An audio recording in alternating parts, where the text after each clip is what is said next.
All right, there we go. Let's just have everything dive into it. Hello, everybody. Yep, sound working. It's for a second I'm like, I should check just to watch and make sure everything's working. Uh, Welcome to Discussing Tabletop. It's August 23rd. We got one more weekend in August here. We're almost done it. Almost gotten through the summer months. Them kids is almost back to school and all that other kind of stuff that happens when we get into the fall season. Almost there. Hmm. Yeah. I hope everybody's having a great weekend. I'm gonna have a Monday off soon. That's so nice. That's true. It is that is coming up. I don't think I'm doing anything for that day. I think there's some relatives that are doing stuff, but it's just wasn't something I was going to be involved with. So it might just be it's a Monday, so I'm already off. Damn it! I don't get anything special. Oh well. Yeah. What was I saying? Anyway, hi everybody. Hello. Joining me today, of course, is Worm, as it's been pretty usual lately. Yeah, you so- said school's almost back in, and I was all like, "Oh yeah, that usually starts after Labor Day." And then I remembered, "Oh, I got Labor Day." Yes, it's one thing led to another. That's the usual thing for for both of our brain patterns a lot. It's like one thing leads to another in the brain, and we keep moving through it all. Yep. Anyway, yeah. So, man, it's I think it's been a fine summer. It felt like this week had less news, but also some big enough news. It was kind of one of those interesting things I was looking in through stuff. I think it's like it felt a lot less because I guess for the last couple of weeks we had like the stuff around Gen Con, and it was just such a mess of stuff and topics to talk about. Yeah. So it's kind of nice to be a little quiet post thing. Yeah. We can actually talk about something in depth Yeah. So without ruining our discussion topic. I guess we should start with the topics then, and we can start with the one of, are they going to do Dark Sun?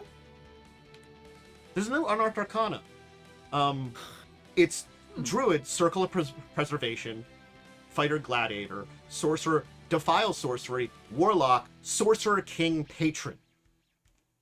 Those are 3 terms which are Dark Sun. Interesting. They might. Here's the thing. I think I've talked about it with people before, and I've talked about it with how Dark Sun is. It's not that you couldn't do Dark Sun nowadays. I just think the toothlessness of wizards makes me doubt they will do it any kind of justice. Because Dark Sun is a world full with a lot of controversial stuff. You know, it deals with a lot of horrible topics. It is not a good world. It's not you can't do games like that, but you have to be prepared to deal with that shit. And I haven't seen Wizards being that way. Oh gosh, wait, hold, yeah. Did you mention Sorcerer King Patron? Yeah, Sorcerer and King Patron. Okay, that one was a dead giveaway for me. I missed that one. It is the dead giveaway, you know? It's like, as soon as you see that one, you're like, I mean, the Preserver and the Defiler were already a little bit on that, because, like, I do talk about, you know, Dark Sun lore on my videos I do. And Dark Sun is one of those ones that I like the world, but also, like, I respect when people don't want to use it. You know? Yeah. There's good reasons you don't use this kind of world, you know? I honestly think it'll be fine. At least as fine as their stuff has been recently. Like, that's the thing. The D&D content, in its majority, is fine. The issue is how they go about their content, what kind of content they put out, and, like, when they put it out, and how they go about it. That tends to be trash. I think mechanically this will be fine. Even if they do a Dark Sun, mechanically it'll be fine. I just think it's sort of like, I feel like they're going to do what they did with Planescape to a lesser degree, certainly with Spelljammer, that they just crapped all over the actual setting. Mechanically, sterilized it a ton. Yeah, sterilized it a ton. Mechanically, they're fine. They're interesting that way. But what made these things interesting, gone, you know? Yeah. I mean, now, here's the thing. I will say, what made Spelljammer problematic is it requires multiple settings, and they only ever worked on one. Yeah. in like the entirety of 5e 2020 2012. I guess technically too, because Ravenloft's a sub one, but it's. Oh no, sorry, you're correct. They did work on 2 because Eberron was another one. Oh yeah, they did. But Eberron was also Ravenloft I would not tangential. count. They like worked with the person who did Eberron to make some more Eberron content, so they didn't. Yeah, and that's the thing. They couldn't. Eberron, as far as I'm aware, has never been included in Spelljammer. Yeah, because it was after that. Spelljammer really was sort of touched after 2nd edition. Wizards has done stuff with Spelljammer, but never published up until 5e a direct Spelljammer. It's sort of, they've always referenced stuff from it, or talked about stuff from it, or dealt with things with it, but they've never directly done it. They've done directly stuff with Ravenloft and, honestly, Dark Sun. Dark Sun is a 4e book. It's not great. No, I know. There's some issues with it that I've had the more I've explored it, but it's not bad. It's just for that one, they didn't remove any of the terribleness. They just walked back, like, one of the interesting things about Dark Sun, which is the adventures, kind of like with Paizo and Pathfinder, told a meta-narrative. They just removed that meta-narrative completely. Yeah, I that's something that's really bothered me about a lot of recent D&D products is they haven't focused on the world plot at all. They've only ever done, like, here's this place. Like, I mean, they've, like, basically their video games are the only things, like, video games and stuff have only been the only things that have made some sort of plot. Their recent, like, that's the thing, I actually, like, reading through 2E books, like, a lot of them are still valid if only, like, you know, mechanics, any introduced mechanics don't work. Yeah. Because they still explain the worlds and, like, what's going on in them and stuff like that. Like, they're actually still good. And that's the thing, they're not doing that with a lot of their current setting books. They're just basically being like, here are the things to play in this setting, go look up the setting yourself. I think it's a direction that if they're doing they might be working backwards towards this, because they are putting out some stuff for Greyhawk, Forgotten Realms, maybe now Dark Sun. I'm going to say this is a better direction for it, because I've seen more and more, because there's a big space of RPGs. It's not that you couldn't use any RPG, use its mechanics, and make your own world. It's a lot of people make their own version of existing worlds, and those worlds do help sell it. Like, I'm sorry, mechanics rarely sell the game. 5e, it did work, but there are still games, now especially, after the 10 years that the original 5e came out, that are at least comparatively simple. So if you really wanted a simple game, there are other ones I could pick up now. You know, so the easy jump in, jump out nature of 5e is not as big a selling point as it was. Now, you know, Paizo sells it on Galarian. Tales from the Galleon, their own world. You know, all these other places sell things on their worlds, or like popular IPs. Oh, it's the Alien franchise, it's Lord of the Rings, it's, you know, Dune, it's, you know, these worlds you've read about, now you can play in them. You know, that's a bigger selling point. And yes, good mechanics still matter, but you need both nowadays, I feel like. And yeah, I haven't felt the one side of it from D&D. And again, this is the thing, I would like D&D to succeed to some degree. Yeah. You know? And that's the thing. People have wanted more. People have been asking for these settings ever since 5e was released. And so far, we've been disappointed. So far, we've gotten Faerun, all the parts of Faerun that we already know about, and nothing new from Faerun outside of the actual, like, adventure modules. I think I'm gonna actually say this. Having looked into Ravenloft, both old and new, I think they did a decent job with Ravenloft with their update. Surprised? Okay, actually, that is one thing. I'm surprised at how well they did with Ravenloft. Granted, there's still a lot to Ravenloft that they left out. Yeah. But with only 2 books released as part of it, yeah, that doesn't surprise me. Yeah, they did a decent job. Most of the updates, I think, are pretty good. And even then, like, I feel like there's some aspects that you can mix bag between, 5e AD&D. If you want to like take some, again, like there's a couple places where I'm like, this is a little better, and the old stuff you could always just change these places to be a little closer to that. That's all you can do. It's a pretty good update. But then we get like Spelljammer, and honestly, Planescape isn't bad. It's just not there. It's just basically, here's Sigil, enjoy. Yeah. Which Sigil's interesting, but it isn't just the entire thing. It is the core of that, but it isn't everything. So it's sort of like, well, you gave us the core of what it is. There's more to this, kind of like with Spelljammer. It's not just traveling through places. They're like, well, we're going to change the nature of everything, completely remove everything that made Spelljammer unique, and we're just going to make it you're sailing the Astral Sea, which is something that was already kind of there, but now it's Spelljammer. Yeah. This has been a side rant, but it does relate to this because these character classes scream Dark Sun. These subclasses. They don't scream Dark Sun, they announce Dark Sun. No, True. like, yeah, there's no doubt with these like names. Yeah, and again, I'm sure there's plenty of people that don't know about it. But again, since Dark Sun also has been out in 4E, it doesn't take a lot of people to have started looking and looked into something like this and know about this very easily. This is one of those ones that, yeah, there is a lot more newer players that might know something about it. Like, I can assume,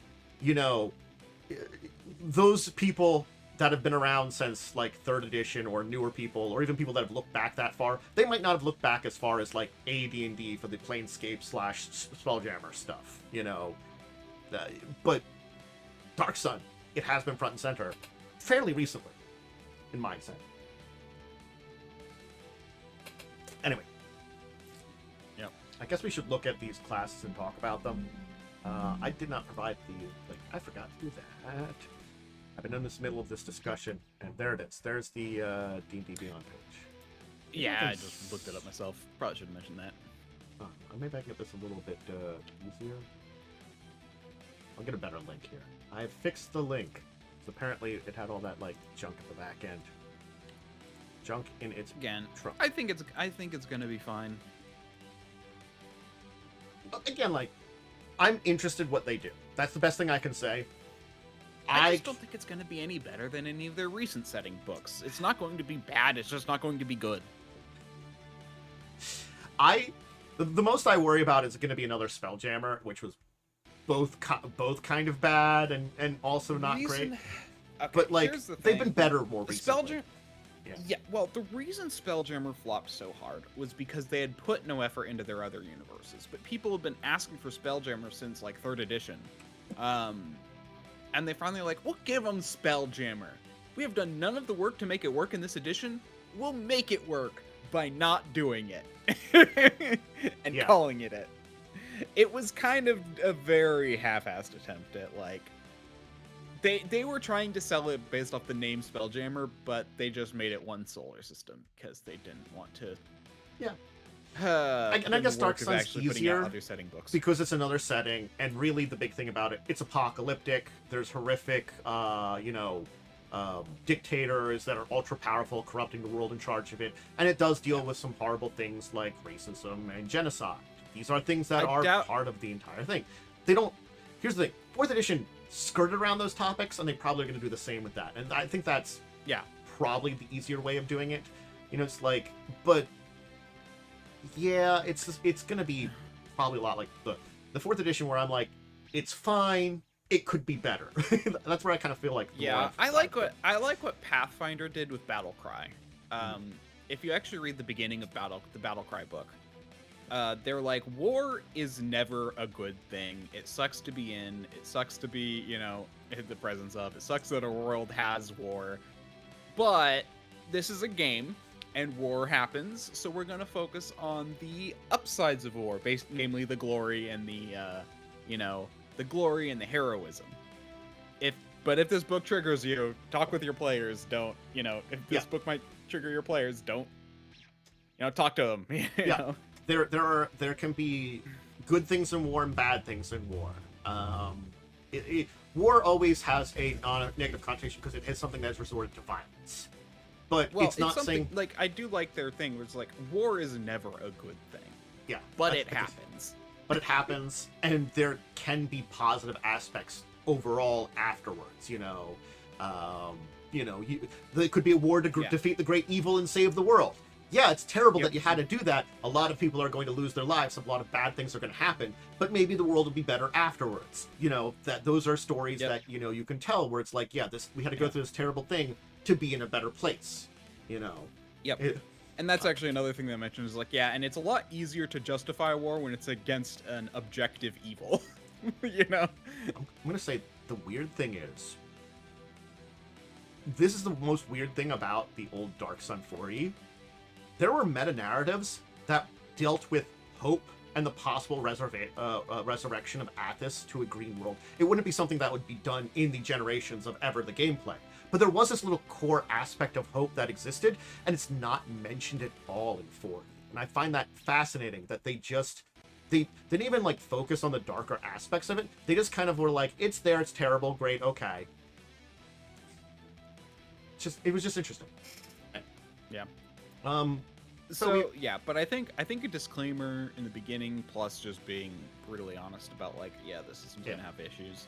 But the problem is how corporatized D&D is right now, and how like Hasbro has made it super corporatized. Like Paizo's corporate, but they still do a good job with their stuff. Like they're not so corporatized that because the whole thing about corporations is they want to play it safe. Because safe is how you want small steady profits, not crazy profits. With that said, you also want infinite inflation and infinite growth. But here's the thing: a good corporation does not want infinite inflation, infinite growth, because that's unattainable. You can't go infinite. You want to be steady and maintain, or grow slowly, because you can always do that kind of thing like that, and you can be successful there. And I think it's realism versus somewhat inflated expectation, especially in a lot of industries like the video game based industries that a lot of people have been brought into from wizards. Yep.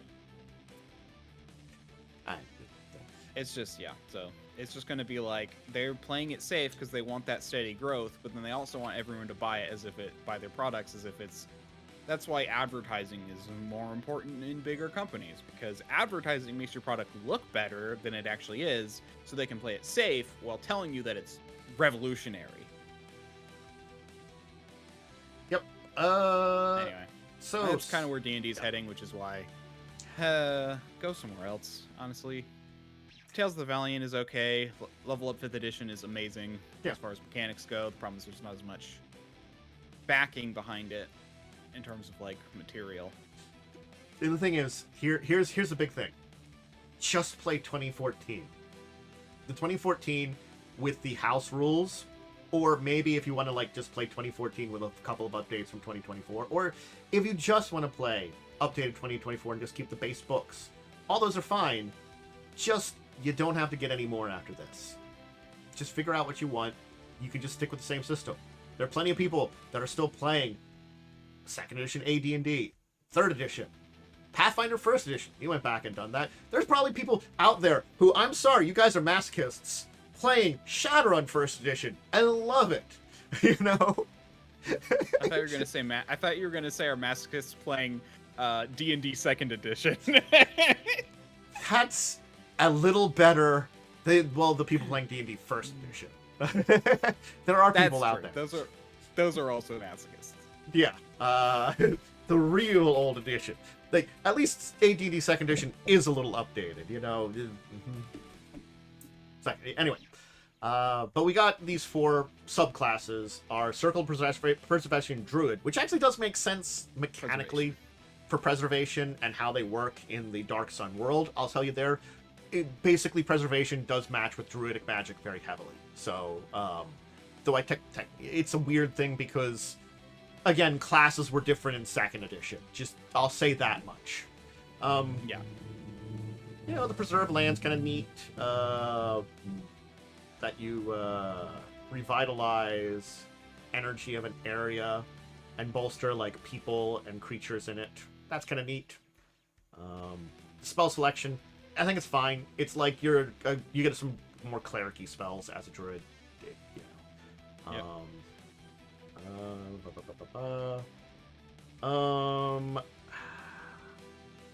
You don't have to use material components for druid spells. I don't know how often that comes up. Get bonuses to constitution modifiers when you're preserved land. You get the restoration spells. Those are fine. I don't think they're major, but they're fine. I don't think they're that good. Less restoration, greater restoration. Yeah, I mean, mainly because, like, the whole thing about them is that they're like, oh, it can restore lost limbs. Cool. Don't have that mechanic in this version. Yeah.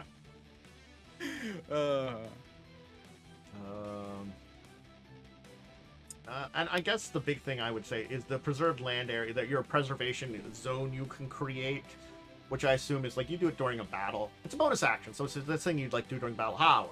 I'm filling this land with stuff. The reaction to reduce damage to half is pretty good, honestly. That's a good subclass capstone. Yeah, I think that's a pretty good one. Again, I think this one's fine. It's an interesting concept to create like a zone of bonuses for people and have a couple of abilities. Yep. I don't know if it's better than the other druids, but I just get the feeling from quickly looking over it, I don't think it's bad.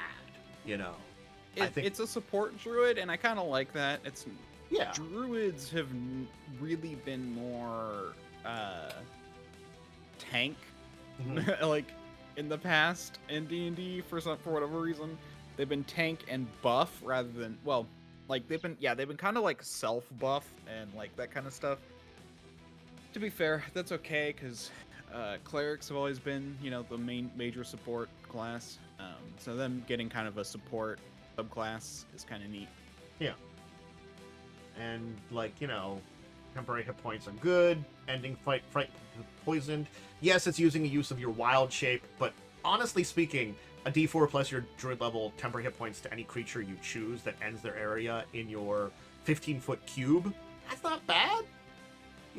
And you can move it around. You can move it with your fighter. Hey, keep your fighter and all the melee people tapped off with some bonus hit points, and you get them. Then you get the other bonuses later. I think it's fine. The gladiator. Let's take a look at that. Our fighter subtype.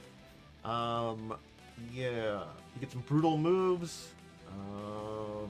You can use. You can add brutality equal to your charisma modifier. So this is an interesting one because charisma becomes important for this one, which makes sense. So it's kind of like it's a third stat that a fighter has to deal with. Okay, cool. It happens. It happens. Kind of like the arcane fighter. What is that called? Spellsword. What was that called? Yeah, I'm not remembering. Eldritch Knight. Eldritch Knight. Yeah. We both got it at the same time. Yeah. So Eldritch Knight, they have to worry about int. Same with Arcane Archer. Mm-hmm. So it's not like it doesn't happen. It just makes them a bit harder to. It just makes them harder to play. Yeah. So you get some bonuses equal. You get. If you this one, sap, I feel like you basically focus 2 scores for this one, with maybe like a third score being your Constitution. You have your So here's the thing with fighters. It's usually primary strength, secondary con, tertiary dex. Whereas this kind of forces you to do, or you could do primary dex, secondary con, tertiary strength. Yeah. You can basically do either of those. I think this one just basically says you have to either choose strength or dex and stick with that one, and then be secondary con, tertiary charisma. Or maybe this one charisma might be tertiary. You're either gonna have to go heavy armor and ignore dex, or you're gonna have to go dex and ignore strength. I feel like this stick with lower damage weapons. Yeah. Because it looks like the first ability you get is modifying your weapon mastery abilities. When you're doing acrobatics or athletics, you can add your charisma modifier as a bonus. Use a reaction to add your charisma to your AC against an attack. That's for a parry. That's kind of neat. and you can retaliate if you cause them to miss. Yep. Yeah, so you can force them to take either an action or a bonus action, not both. You can force someone to... That's nice, honestly. More bonuses to masteries as you level up to the bolder brutalities, to your cleaving, pushing, slowing. You get brutality back when you second wind, okay? You know, and also when you use your action surge, you get it back too, so you get more uses of it. All right. And 18 as a capstone for your gladiator fighter. When you hit a bloodied creature with an attack roll, you can attempt to critically injure it. It makes a Constitution save, 8 plus Charisma plus Proficiency. On a failed, it gets either it can only make one attack, or it's speeded half and takes -2 to AC. Those are pretty good effects. Granted, it's a saving throw, but it's unlimited uses as long as it's bloodied. It looks like. Yeah, so it's... Yeah, honestly, I think that's okay. Well, so it's unlimited uses. I'm okay with this because It's the same. it's a DC, but it doesn't have like a... I hate in D&D 5e when they add an effect that's like, oh, expend this resource and then give a roll. It's like, it's already a resource. Like, I get that works with spells, but like when you have other abilities that don't require you to spend to like let's take you know, the Tasha's dance or whatever, where it's like, or no, irresistible dance, where it's like, you know, it just works. It's a really good spell because of that. Granted, like, they get saves on their turns, but you get at least one turn. But they have with, and that one they have to take an action to make a save. And then you've got like another one like I think it's for me, for like spells, you're usually going to have a lot of them. You're going to have a lot more resources in spells than you are in any other resources from a class. That's why using those feels worse. The thing about most spells, though, the reason they're fine is because they're really powerful, they're a resource, and you do at least half damage. That's why I don't mind them. It's save or suck with leveled spells that is terrible. For example, what is it called? It's like, it's not Frighten, it's Phantasmal Killer, I think, is the one that I'm thinking of, where basically you, where it's a save, and then on their turn, they get a save again, and then if they fail that save, they take damage. Okay, it's worse than I thought, though, too. But I'm looking at this. It's, once a target fails a saving throw against this feature, you can't use it until you finish a long rest. So you get it once successfully per long rest. Oh, that should be short or long. Yeah, I feel like that, because it's either the target can only take one attack, or it's speeded half and -2 AC. Those are good, but those aren't so great that I feel like it's, like, critical, you know? And and again, if it has healing, it can undo that. Yeah. I would prefer in fact, I think they should just get it every time, and then make it last until the end of the target's next turn. That'd be interesting. Or end of your next turn.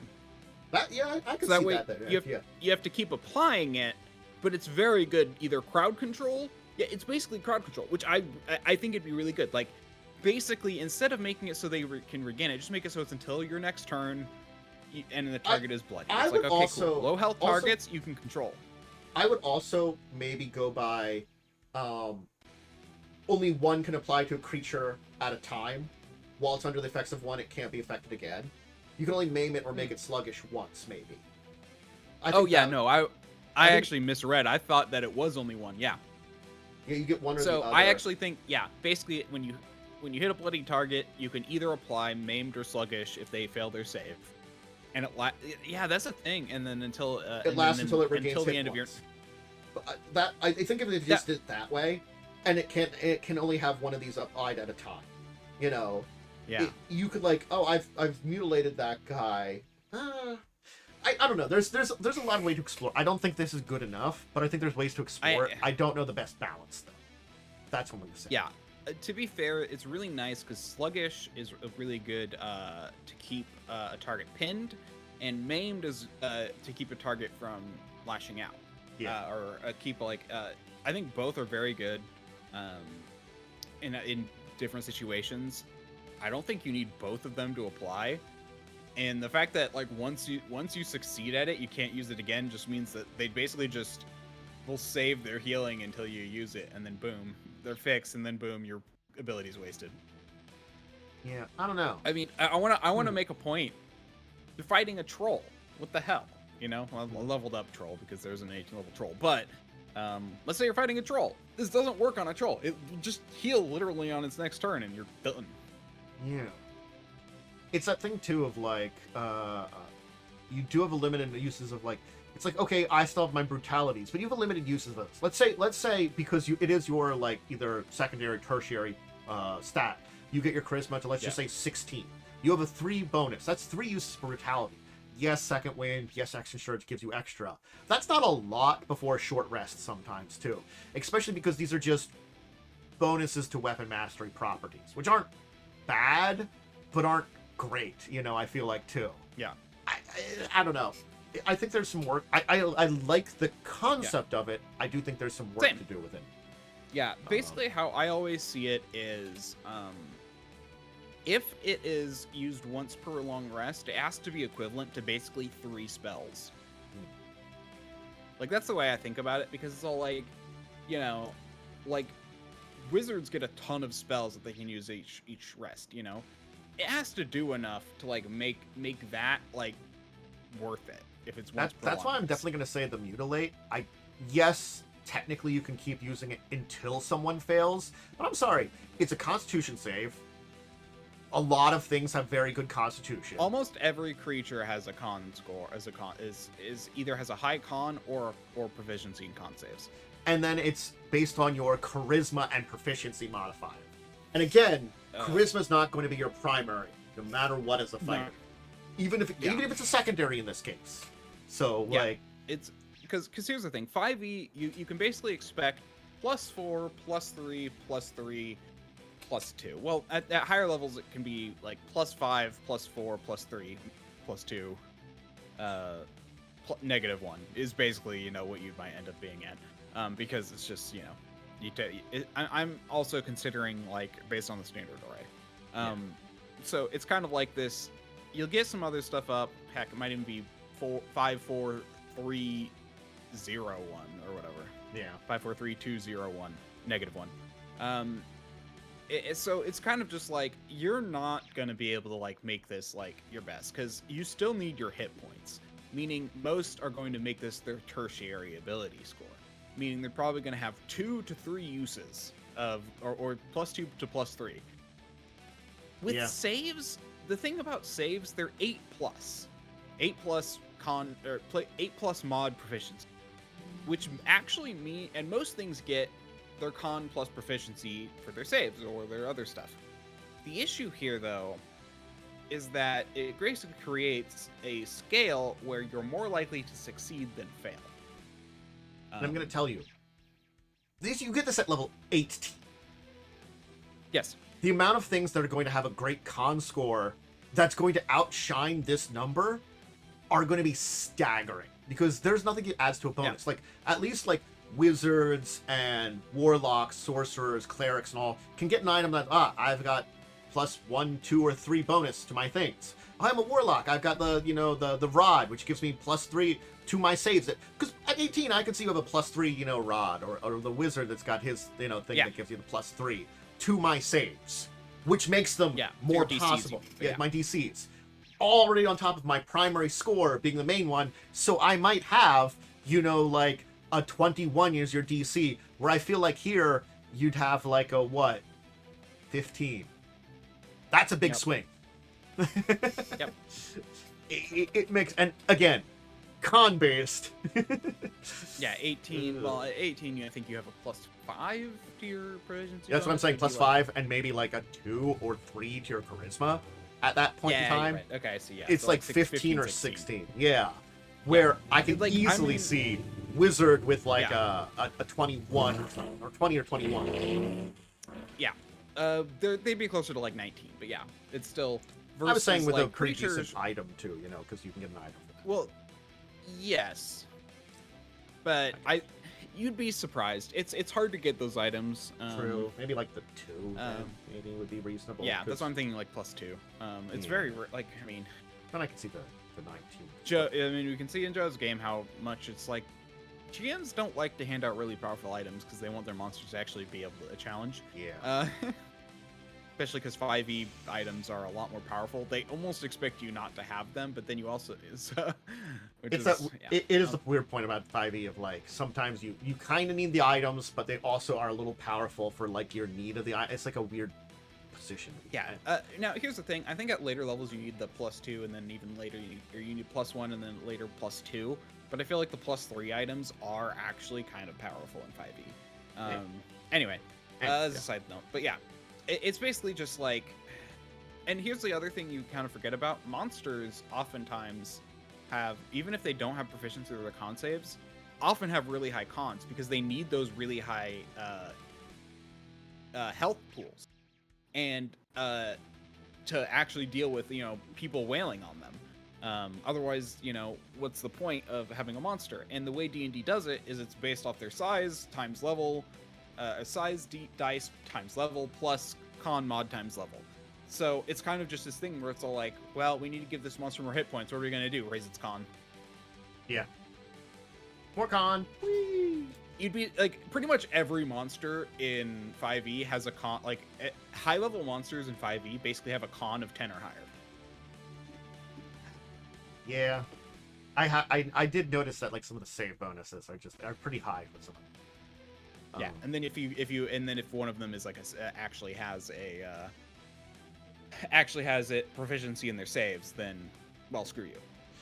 They need to roll a, because this is the thing, like with Joe's game, it's like a con save for like the Dow, if I remember correctly, it like needed it needed like a 5 to beat my saves. It was pretty crazy. I remember. Yeah. And that was an appropriate leveled fight at level what, 12? Yeah. No, we're at level 11. Yeah, it was pretty appropriate for a level 11. Definitely was. Yeah. But, So we're like, okay, don't use things that require con saves. Got it. yeah. Thank you, Car.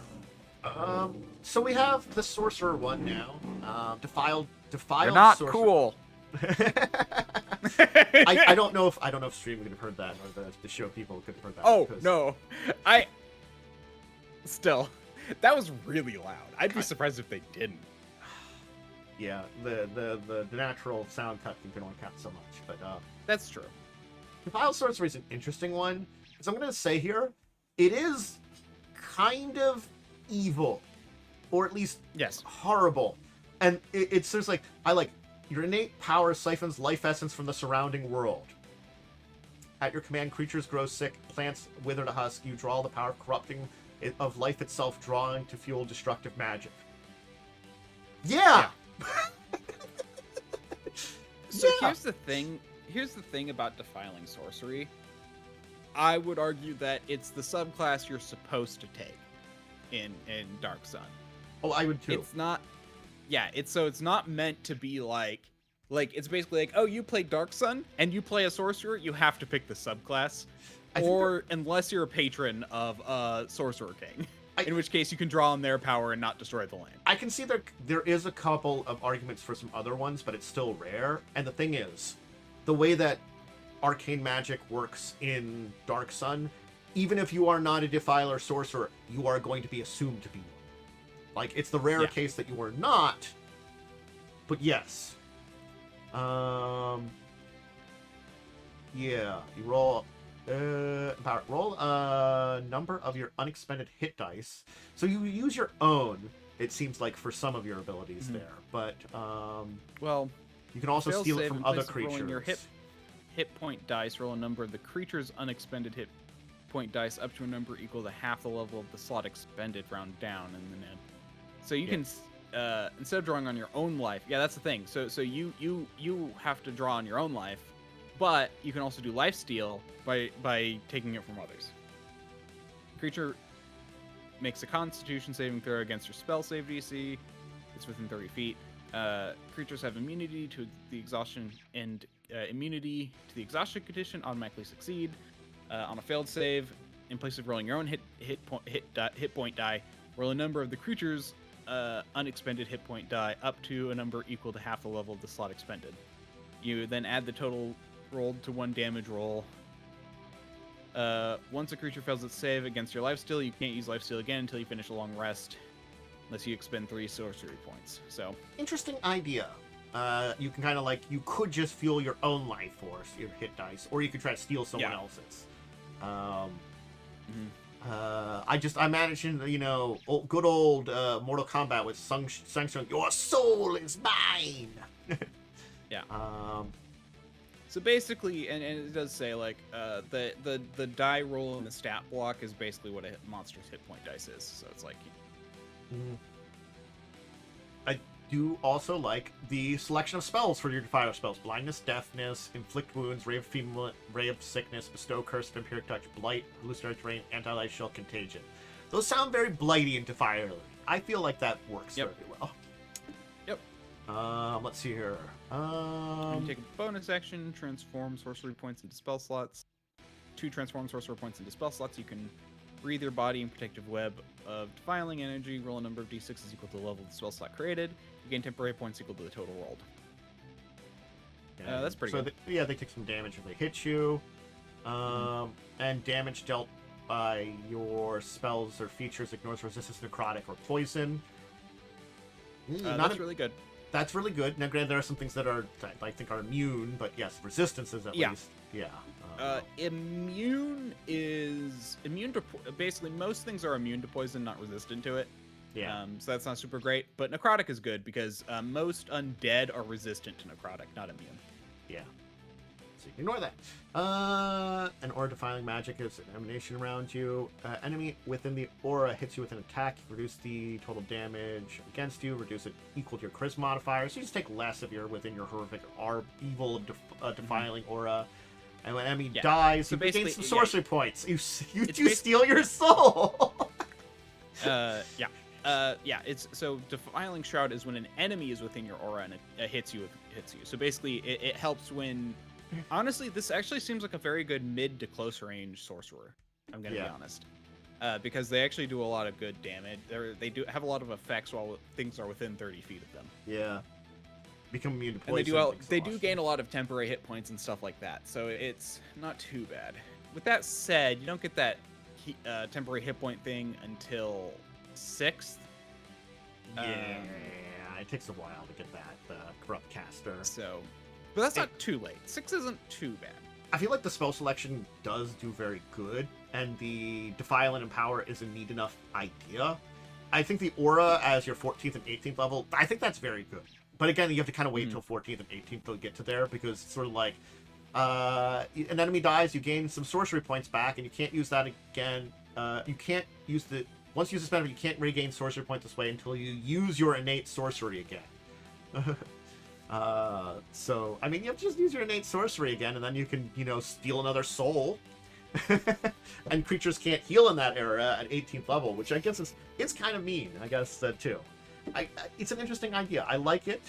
But again, it does fill this line of, like, they don't make it necessarily the way they built it to be like you're the ultimate horrible, corrupt, or evil villain. But it is like you're skating a very horrible line as, like, not a moral... You're at very least a morally gray character if you're taking this subclass. Definitely. That's great help for you, though. You're like, I'm destroying the planet more, but I'm going to use it to try and make it a better place. I'm one person. It's not like I'm doing what all the other people are and taking all of the magic.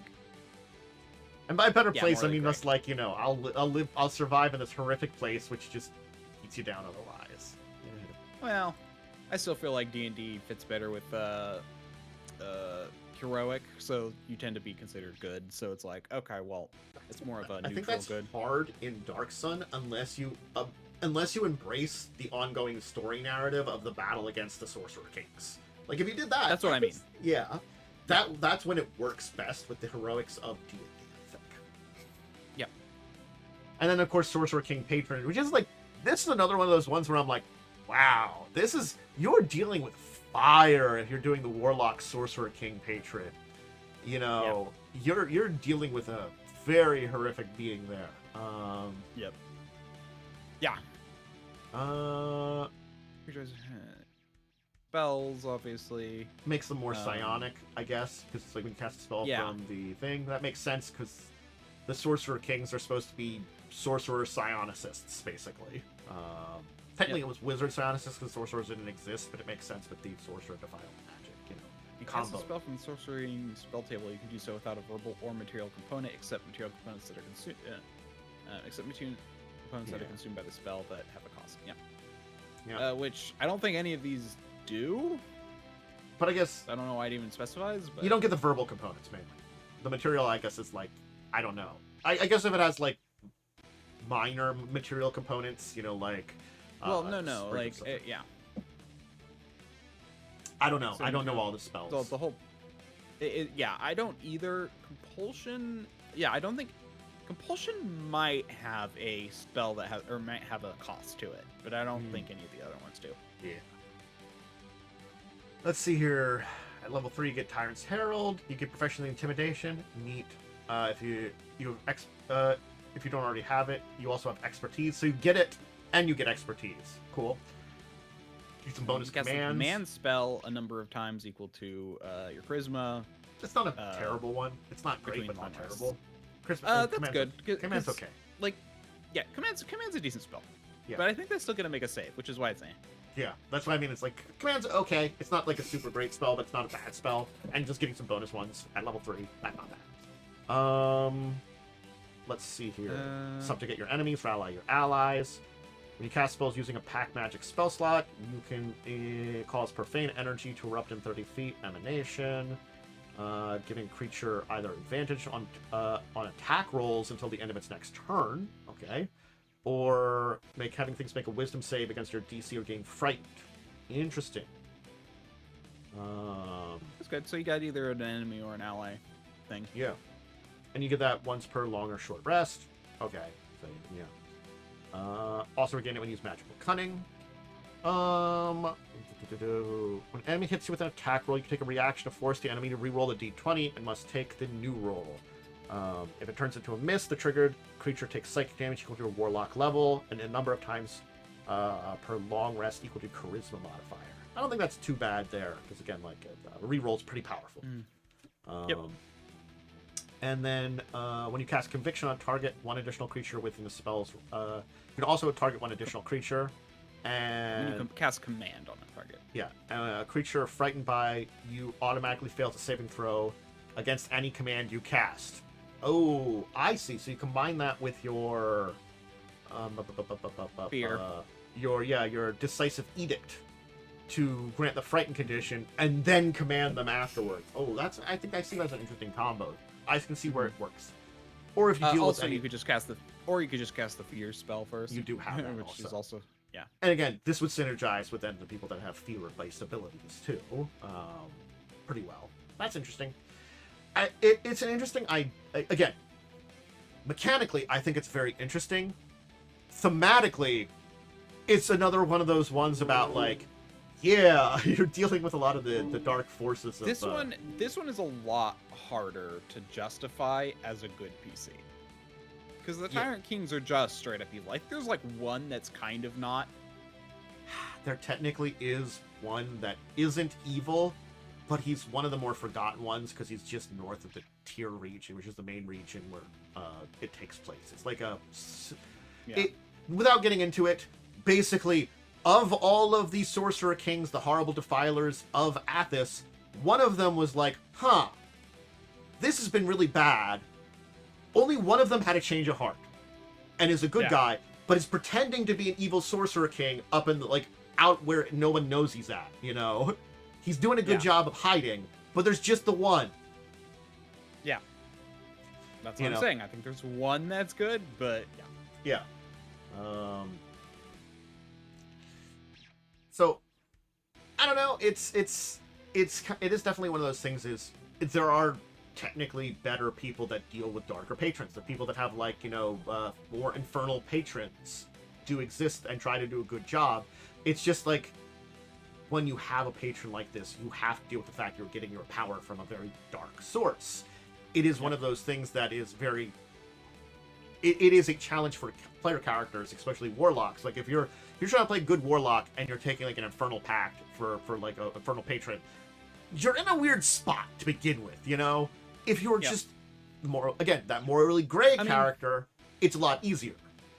Yeah, I mean, the thing is, I think, Baldur's Gate 3 did a good job showing how, like, a patron can actually be an influence, where it's all like, they're out for themselves, that's why they're helping you. Like, yeah, you can do good if you feel like you want to do good, but the patron doesn't necessarily want you to do good for good's sake, they want you to do good for their sake.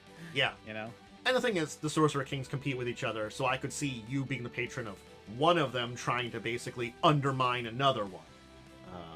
So I can see. So I can see it working about it, but it's just it is complex to be this one. Again, I mean that's beyond like Dark Sun for you. Yeah, I think it's like some of these are like interesting though, but yeah. Okay. Anyway, we should move on from this. This was a deep kind of dive into it, but it made sense. Well, honestly, this only took us about 20 minutes. We talked about just D&D itself for another like 30 minutes. Yeah. And Dark Sun and stuff. So, interestingly enough, Wizards has another TTRPG, and they've released it. I think we might have mentioned that they were working on this before, but it's officially out now. Based on a video game that's coming out, Wizards has put out Exodus. There is the article I found about it and the actual website. I don't know a lot about this video game at all. The person that worked on the video game worked on Knights of the Old Republic and Baldur's Gate 2. Again, good games, but again, I don't know about the person who... the RPG designer was the lead developer on the video game, as well as these. So, at least the person that worked on designing the RPG sounds like they were tied into developing the video game. So they understand the mechanics of that. Cool. It is a 5e game system, so it's using basically 5e based rules, which is an interesting thing for... I guess that makes sense for Wizards to do, is kind of like with Modiphius just 2d20 everything, doing a basic d20 system for Wizards to do it. I kind of find that interesting. I'm going to assume it's probably age-old, not really compatible with 5e, but that kind of has that semi-compatible nature of the system, but interesting. And the video game's supposed to be coming out next year on PC, PlayStation 5, Xbox Series X. So, yeah. Yeah, there's also no PDF available for this. It's Wizards, of course there isn't. I know. It's just kind of a thing that... Because, I'm not trying it without a PDF. Like, D&D at least I kind of know its base, and so it's like, cool, I'll get it. And again, I'm like, nah. And D&D at least has D&D Beyond. Again. Yeah. And I'm going to say this here. D&D Beyond is made specifically for D&D. Yes, it's a 5e system based on the same system as it. It is not... Because it is not 100% compatible, it does not work on Beyond without work, and I don't know if they're going to put it up there. So we're taking a couple steps back, and it's like, if you're not going to take the extra work for that, which I don't know if they are, maybe they are. I haven't heard anything about it yet for any of these articles or anything you've said.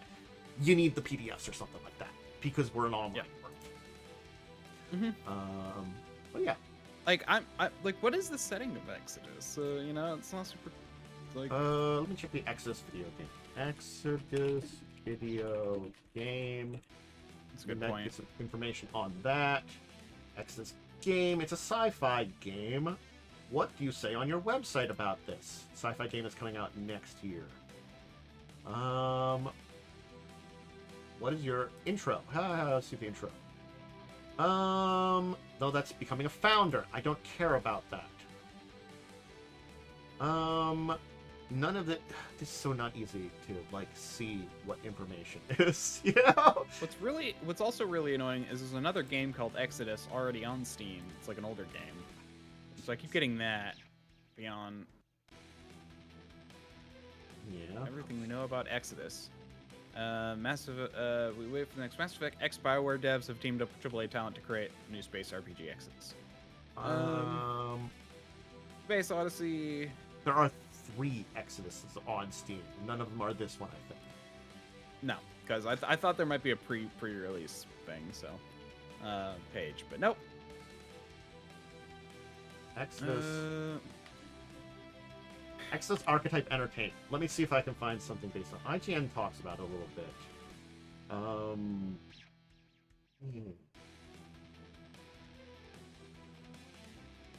Okay, IGN. Give me a basic idea of what the hell this is. Okay, here's the thing. It's a There's sci-fi nothing RPG. about this. Yeah, there's nothing about this. Why is everything being sold now when there's no information about it? Well, the game isn't supposed to come out until next year, and again, that could be pushed. I'm assuming it'll hopefully it'll come out when it's on time, you know. But then we have, so basically all we have. I want to make a point though. It's the TTRPG based off the video game Exodus. Okay, what's the video game Exodus? It's not out yet. Wonderful advertising.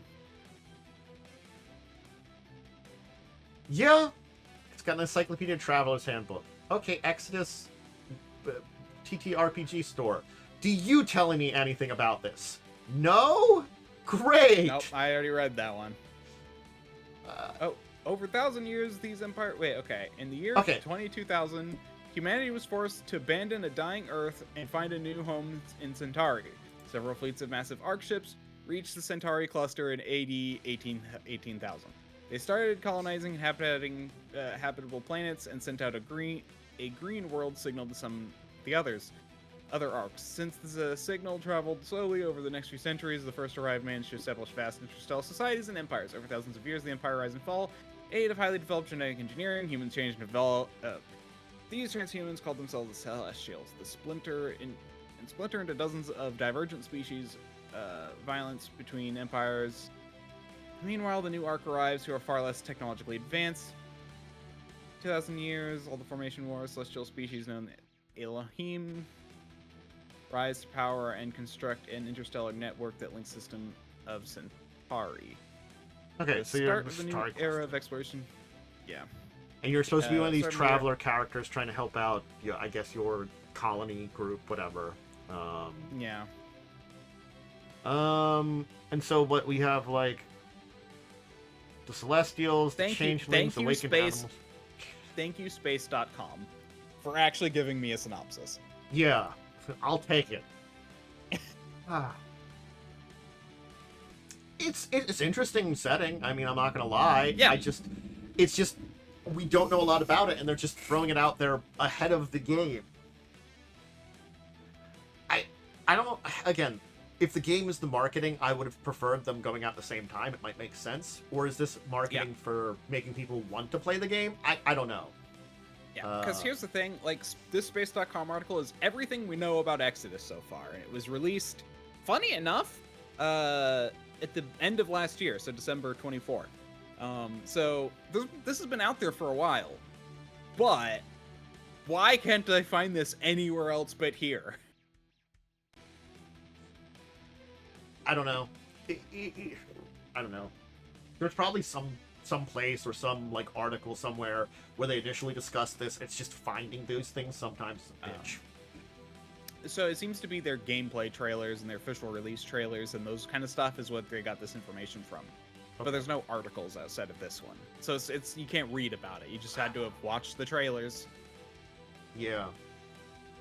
And again, like, we don't have an exact date except for 2026. Great for the game. Great. Video game. Honestly, with the way Wizards is right now, I'm not buying this game. True. I think I'm not playing. I'm not buying the video game. I'm not buying. I don't care that it was made by Mass Effect game devs. That's cool. It's very nice. That doesn't mean a lot though, because that's a lot of buzzwords for, there are a lot of times where people are like, oh, this people who worked on this thing. It's all like, yeah, okay, in what department, Yes, and that's the thing is, I don't know the name. It's James Olin. I don't know who he was in this. I don't know if he was a major character in this. I could look into that. But even then, just because they were a major player in it, it may have helped out it then, Doesn't mean it's going to be a perfect game now. So I don't know about anything about this world, or if this world's an interesting one. I think what I'm going to say is, I'm going to wait and see if when the video game comes out. When the video game Exodus comes out, great. When people talk about it and people say whether it's good or not, then maybe I'll decide if the TTRPG based on that world is interesting enough at that point in time. Maybe the video game part of it will be great, but the world won't be. I don't know. Maybe it will be another great RPG like, a Mass Effect or Knights of the Old Republic. If it is, then maybe it might be worth it to get into the TTRPG, and be interested in the actual world. Because right now, we're starting from nothing. We're tying into a video game that's not coming out to an unspecified date next year, if it's not delayed. It is very early for this. This is one of those times where I'm like, Wizards, you're early on this. Yep. Anyway, I did switch over to. Why did we not move on? There we go. There we go. We're on Exodus book. All right, I think that's enough said about Exodus. You want to talk for a little bit about the GM core? Yeah. What you've seen about it for Starfinder? Just real fast. James Lone was the lead designer in Baldur's Gate 2. Cool. So that's cool. I don't see on his Wikipedia page that he actually worked on Mass Effect, so I don't know if people got that. He worked on Star Wars: The Old Republic, though. This one I had Knights of the Old Republic, Baldur's Gate 2. He could have been, because didn't the isn't that the same company that Space.com the Space.com article said it was ex-BioWare devs. Yeah. So I guess it's dev. It's not. So yeah, he's more of a lead designer. So somewhere else. Anyway, I'm gonna talk about Let me talk about the okay. Here's where I'm gonna start. First off, the introduction section for the GM, same as Pathfinder GM, basically. I mean, they have a lot more. They reference sci-fi a lot more and how to play with sci-fi, play in sci-fi settings and stuff. But a lot of the base stuff from a quick skim is like how to play, player needs, handling conflict, that kind of stuff is all kind of the same. Difficulty class is the same. Encounters, I feel like there's probably some unique stuff here. Okay. Because but there are definitely some other things that are the same, like but yeah, there's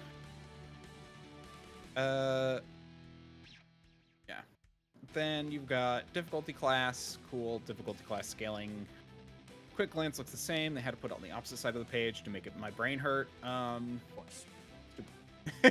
Like, so basically if you imagine like the two column for PDFs, it's like in one they put it over here, put the text on this side, and on this one they put they put it over here and put the text on this. So it's like, okay, you couldn't have just laid that out the same so my brain looks at the same spot.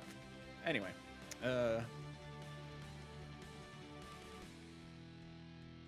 I guess my question to you about it though would be, we talked about, I think they needed more on spaceship stuff. Do they have that there then? I guess. Tactically, I'm very annoyed at this. So, I was going to go into this. Okay. So they have cinematic starship scenes. So it's kind of like a type of encounter. So they had a whole thing in the other book about like unique encounter bits, for like how to handle a social situation or blah blah. It's more like that. So the scene, it's more like a hazard or that kind of thing. That's how they're doing starships in this book. I was like, is this it? Is this all they're gonna do? Until I found this tiny box. Cinematic versus tactical. The roles presented in this section are intended to get the PCs right into the action with their characters, rather than taking the time to learn a new subsystem the players might not have encountered before. These scenes should represent what happens when the PCs have a predetermined starship that they use in an encounter.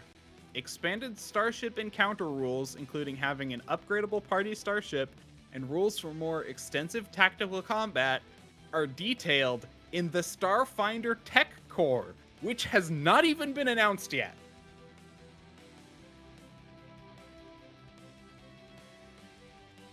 Okay. I didn't even know there was going to be a tech core. We know that'll be after the monster core. This definitely is an issue. I'm not gonna lie. I see this and I'm like, man. But I understand what they're doing. I'm taking a step back. I understand what they're doing, but I think it is an issue because Starfinder was, from my experience with it, which wasn't huge, but, like reading through the rules, doing a little bit of gaming with it, not a lot. I didn't go very deep into Starfinder. It felt like the nature of the system was like 50-50 normal character stuff, 50-50 I have my own starship and I go on adventures kind of stuff. Granted, Yep, I'm in the same boat. you don't need the starship place side to be a Starfinder game, but I feel like the nature of Starfinder and traveling the stars and going to different planets and places. It was a big part of it. Yeah, that's what I mean. It's sort of like, you didn't need that part of it, but it made it more of what made it Starfinder rather than just being Pathfinder on a weird place, You can play the Mongoose 2nd Edition Traveler system staying on one archaic planet using only archaic weapons. Why?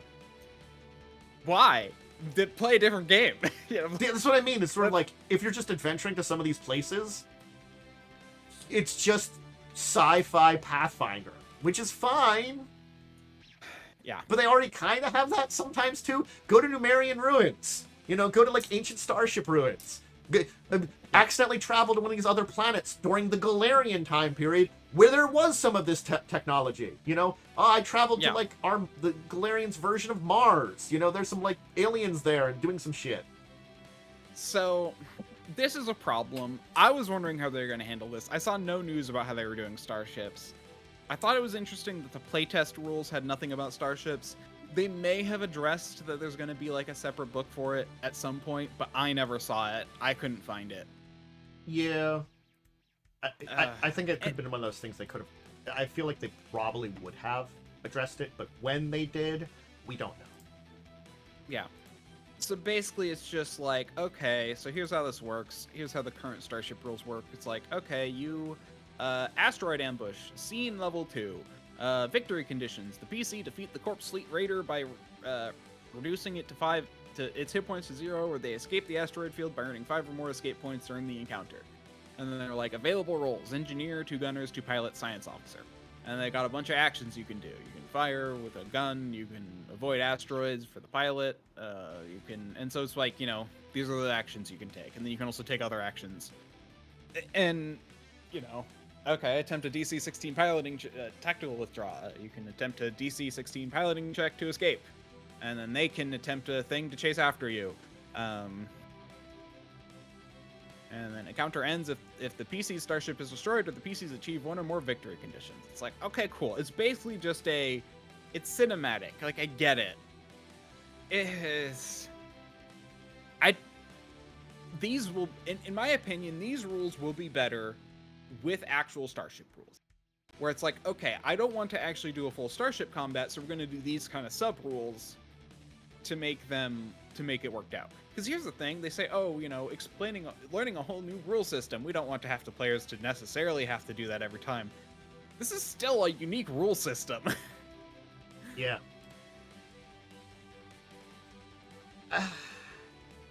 I don't know. I think it's because, like, I feel like maybe they're assuming you'll have some experience with Pathfinder 2e. They're working from that direction for what they're thinking about 100%. This. Because there are some things they just don't even include in here because they include it in the Pathfinder books. So here's something I will say, though. They do have vehicle rules in this book. And the vehicle rules are different than vehicle rules in Pathfinder, I think. Honestly, I haven't looked super closely at the vehicle rules in Pathfinder.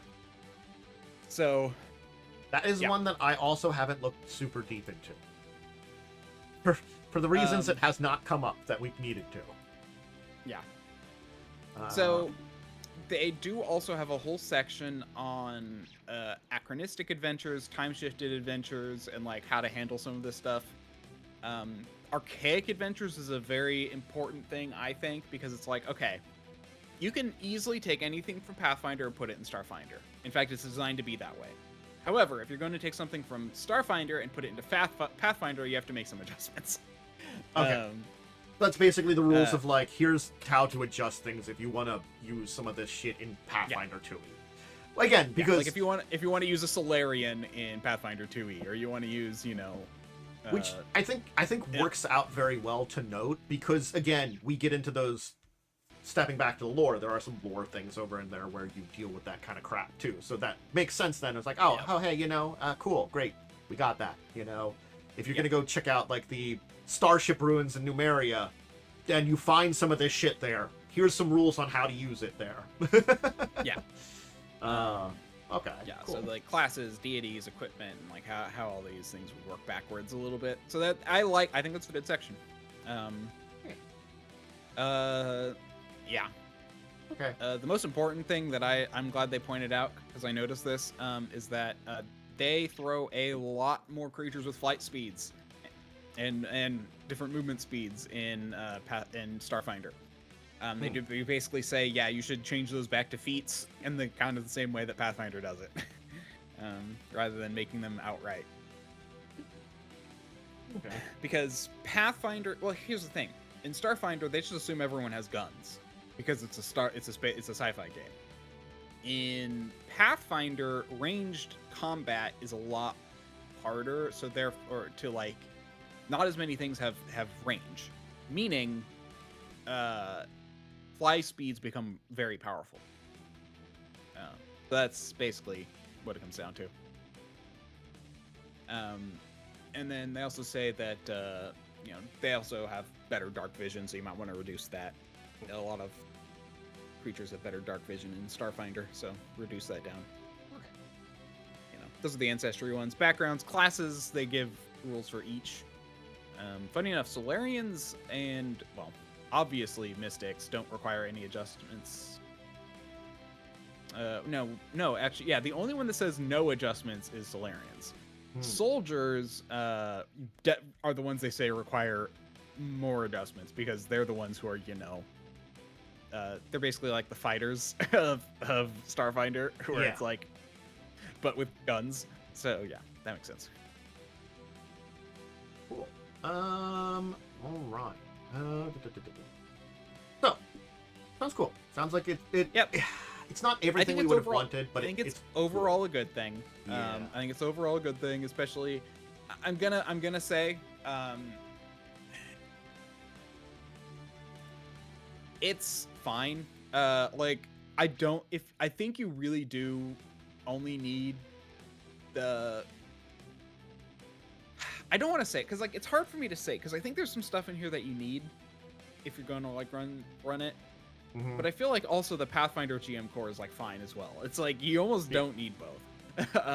There are a few things in here that you need, which is annoying, but oh well. Yeah. Okay. That stuff might end up on the archives method stuff. You might want to wait and see. If it's like if you have one of the books, you might not need the other. But because I was thinking the vehicle rules. Those are slightly different, but those will be on archives of method. So I'm not sure. It's kind of like a wait and see if you necessarily need it or not. Again, it's a little bit. All right. Well, let's continue on. And we can talk about monsters and aliens, because we have, at least upcoming soon, an Alien Core for Starfinder. Monster Core 2 for Pathfinder is coming out pretty soon, too. Which I was glad to, have that one coming out. I'm linking to both their product pages. Alien Core. I think I called it Starfinder Monster Core, but yeah, Starfinder Alien Core. Yeah. Definitely Monster Core is one I'm looking forward to. More dragons, which is great, because, again, it's one of those things is replacing the chromatic and metallic dragons. It's hard to do that without kind of with filling in like the gap. So having more dragon options, I think, was a good idea, because then like we have better ideas of like the what replaces what where in lore. I mean, yeah, I would also like them to do more elemental dragons. Let's be real. Like, it's still, the elemental dragon is still a nice touch, is still a thing that is kind of expected. And the fact that they changed them to more, you know, be based on primal, arcane, divine, and, no, I already said arcane. Occult was kind of just like, okay, it's cool. Yeah. But I mean, that doesn't give me any connection to the previous things. At very least, we have a Cinder Dragon, which sounds like our fire-based dragon, a Despair Dragon, a Requiem Dragon, and a Rune Dragon. Those are the only ones they mention. We're getting more mythological creatures. Awesome, that's fine. You know, more redoes of that. And then templates. Simple templates for customizing. I'm curious how they'll handle that, because if they have a good idea for something more than just like it's elite or the opposite of elite. Okay. So first off, they already actually have templates. They have elemental templates in the, I forgot that the Rage of Elements book. Yeah, I think Rage of Elements is elemental templates, and then they also have like also have like bestial templates for in the Wilds, Howl of the Wilds book. So like I didn't really look too much into those. They've been doing that already. Yeah, they've been doing that already. But I would like more of those, because those were like one of the cool parts I liked about Burst Edition, honestly, is there's some customization. I agree. More templates are always good. Yeah, because that kind of like, and as you can come up with some very interesting ideas. Actually, I think the elemental templates were in Howl of the Wilds, now I think about it for some reason. Yeah, I think that's where I saw them. Let's see. They're including some errata from a lot of the second edition stuff for balancing out stuff. Let's see here. Creatures by level, guidelines for helping them out. You know, some of the basic things. And it's going to be at least 300 creatures. Yep. Definitely, there's a lot of creatures that I want to know where sometimes these things stand, whether they're in or out of the remaster. There's a couple creatures, because they have made their own versions of a lot of stuff that would have been in 5e, which they already kind of had done, but they took it like more steps in that direction to make them separated out. So there is some of those like ones that I'm like, is this still here or not? You already took steps to make it on your own. Mm-hmm. And of course and like I know they made their own kind of displacer beast with like, I think they called it the Jabberwocky or whatever. Yeah, and they've got like their own thing that's like an intellect devourer, but it's kind of different too. The problem is they're not actually they're not super clear on which ones replace what, but oh well. Yeah, like the thing like this used to be the intellect devourer, now it's not. It's very easily, you know, and sort of like. Here's our own demons and devils, ignore the old ones. I think that those points, those are easy, but there are a couple of them where we're like, is that what it's supposed to be? Yeah, I'm going to be honest, like the Jabberwocky to Displacer Beast, I would not have gotten if it wasn't for the image, where it's like, oh, okay, this is a six-legged creature with like, they no longer has tentacles, but it's like a six-legged creature that looks similar but isn't a black creature. It's like I think it's a Jabberwocky. I don't know if it's Jabberwock. Jabberwock's its legacy content and it's a thing. So what is it called? Let me look up the list for Monster Core Index. You're right. I go to this so many times just to like check stuff, the index for Monster Core on the wiki site. It's so easy to be like doing that. Let's go. I'll know it when I see it. RPGs. Pathfinder, 2E. There are some names on here I just don't recognize. Yay, not recognizing things. Hi, Knuckleavy. You're always funny, because you're historical, so you can come back here. High Pipe Fox. I'm now just like opening up names of stuff. Yeah, I'm looking at a bunch of stuff. No. Sadathi. Shloon. I know what I should do. Hi, Slurk.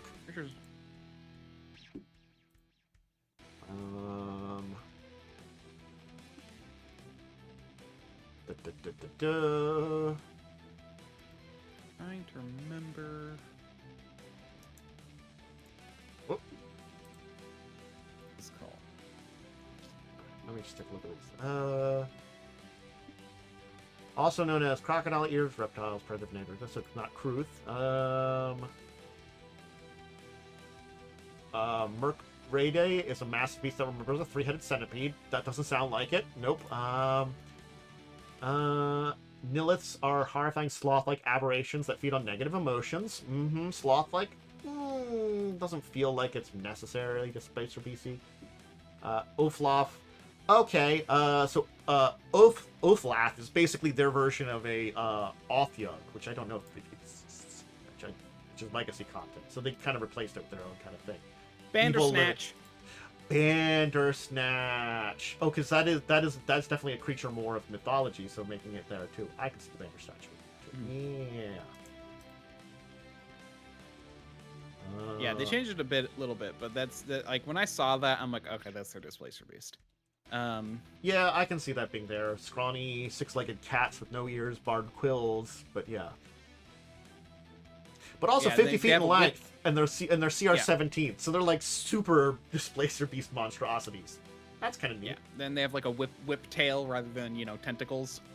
Yeah. So they took something a little bit of the Bandersnatch of mythology and made it a little bit more like the Displacer Beast kind of thing. Okay, I can see that there. Now I know where I got Jabberwocky, because both Bandersnatch and Jabberwocky just have the same rhythm to them. And they're also both kind of that mythology too, I think. Yeah.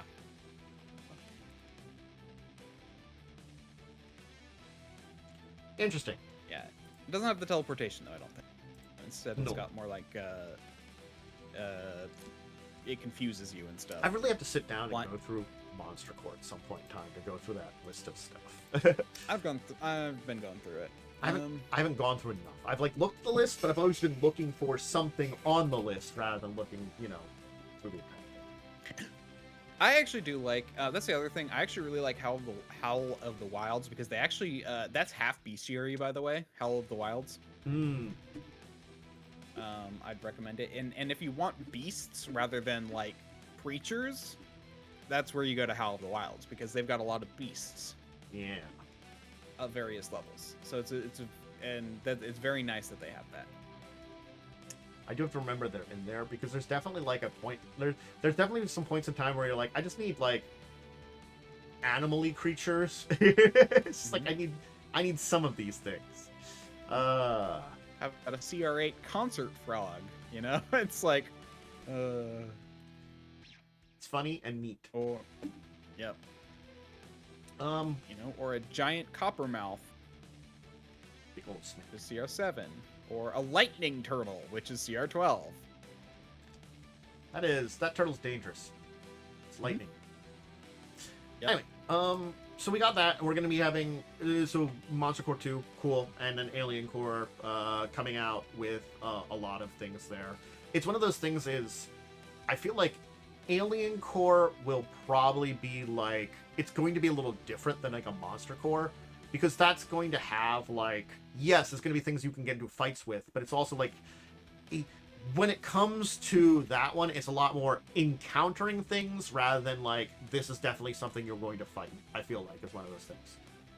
Monster Core, majority of those things, not all, but majority, they are things we're going to get into combat with.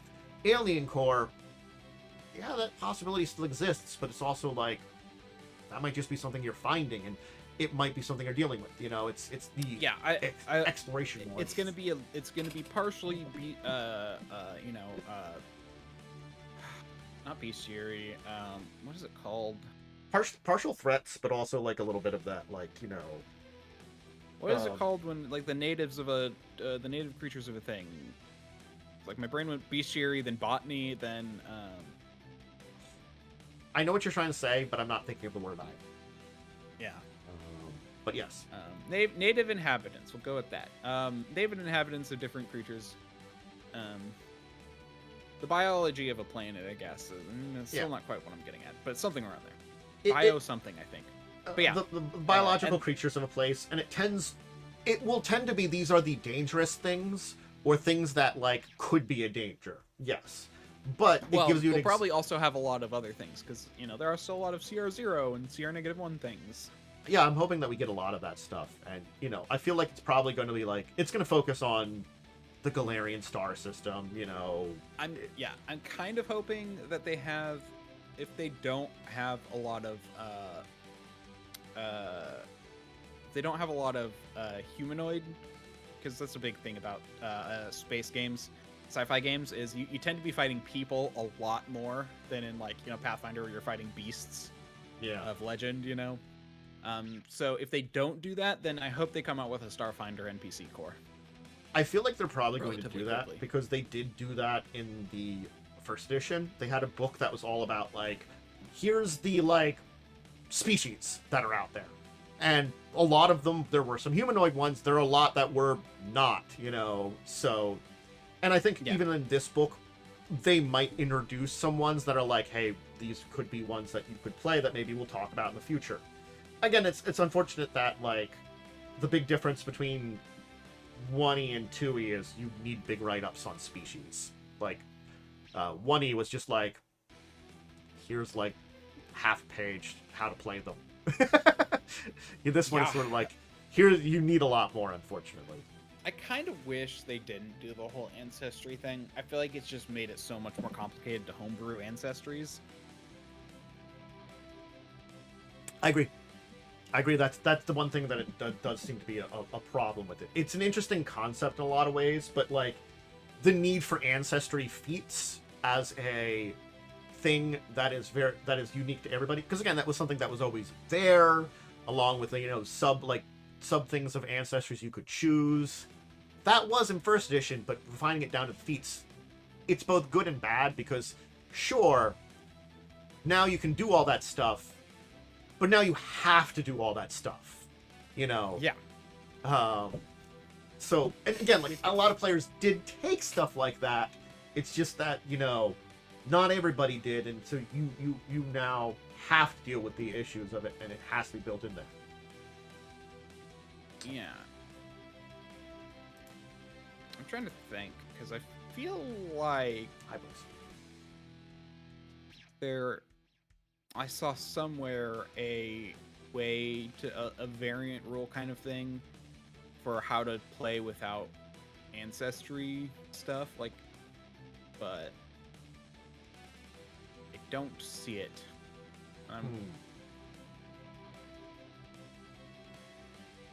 They also don't have, okay, here's the other thing too. They also don't have, because they have building hazards, building creatures, building items, building worlds in the GM core. I wish they had building ancestries. Yeah. Wow. That'd be an interesting one for building customized ancestries and understanding how to build in the various feats you might take. That sounds like something that would be very useful. Mm-hmm. Yeah. Anyway, yeah. We should move on, but that's an interesting point to be in there too. So we can talk about. Oops, I went too far. I'll have to cycle around. I hit the button one too many times. No! How dare I? The skip to the next slide thing one too many times. Gosh, I saw Diamond. Ugh. Yeah, they're on there too. They continue. I mean, I saw it on stuff. the docket as well, but then I saw the picture and then my brain went, ugh. Yeah. So Natural Fantasy Atlas for Fabula Ultima is basically, I don't know if we've seen Fabula Ultima before. I was trying to look at. We have. Okay, Modifius must have done something for it before. I was trying to find it on their site just to make sure, and I'm like, it's probably something they've published. Yeah, they did. They oh, did there it is. It's forward under the via Modifius. Is Fabula Ultima. Anyway. So yeah, basically this is like if you want to do different subgenres of like your JRPG and style fantasy, this helps for it. Yeah. Also, just as a reminder, Fabula Ultima is more of a JRPG inspired TTRPG rather than it being like from Japan. Yeah, this is basically a lot of the style that seems to be captured in that type of RPG. So this is like classic Dragon Quest, Final Fantasy, a lot of that style of games that we find That's what it's supposed to be based upon. So yeah, you know, it's your characters are generally speaking going to be going on some, you know, weird epic quest and dealing with a lot of junk going on there. Your heroes. Anyway, the thing is here is it's basic worlds kind of building stuff. Is this? It feels like this book is. Actually, it's more like natural. So Oh, when it natural? says natural fantasy, it means like, you know, like for Nature-based example, stuff? there's like a, yeah, nature-based stuff. Like Oh. the floralist is like seems to be a class, you know. Oh you can yeah, play a floralist, gourmet, so. invoker, merchant. I guess it's Mhm. people. I can see what they're saying with this one. It's people that are just like kind of dealing with the natural world more likely and stuff like that too. Merchant's an interesting kind of class to me though too. It reminds me of a character from a game who was a merchant. So like, you know, cool. That'd be interesting to play. So yeah, Fine. it's yeah. So it sounds cool. Yeah. I actually think this is a neat idea for the game. It's adding some more stuff. Maybe I'll buy it. Maybe I'll buy it if I ever play Fabula Ultima. Yeah. I do own the core rulebook. I just If we ever play it, it might be a good excuse to try it out. Again, it's $14 for the PDF. It's not bad. So, or I guess you. Does it come together with the normal book? Well, the book itself is only like $27.59, so that's not a lot. And you get the complimentary PDF if you purchase the physical book. Go Modifius.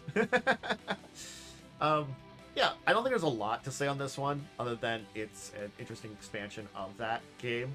also, they already do have a book for techno fantasy Of course they do. and high fantasy. So course they do. they've already, yeah. I think we've talked about, at least when they originally came out. I don't know if we've talked about it when the other books came out.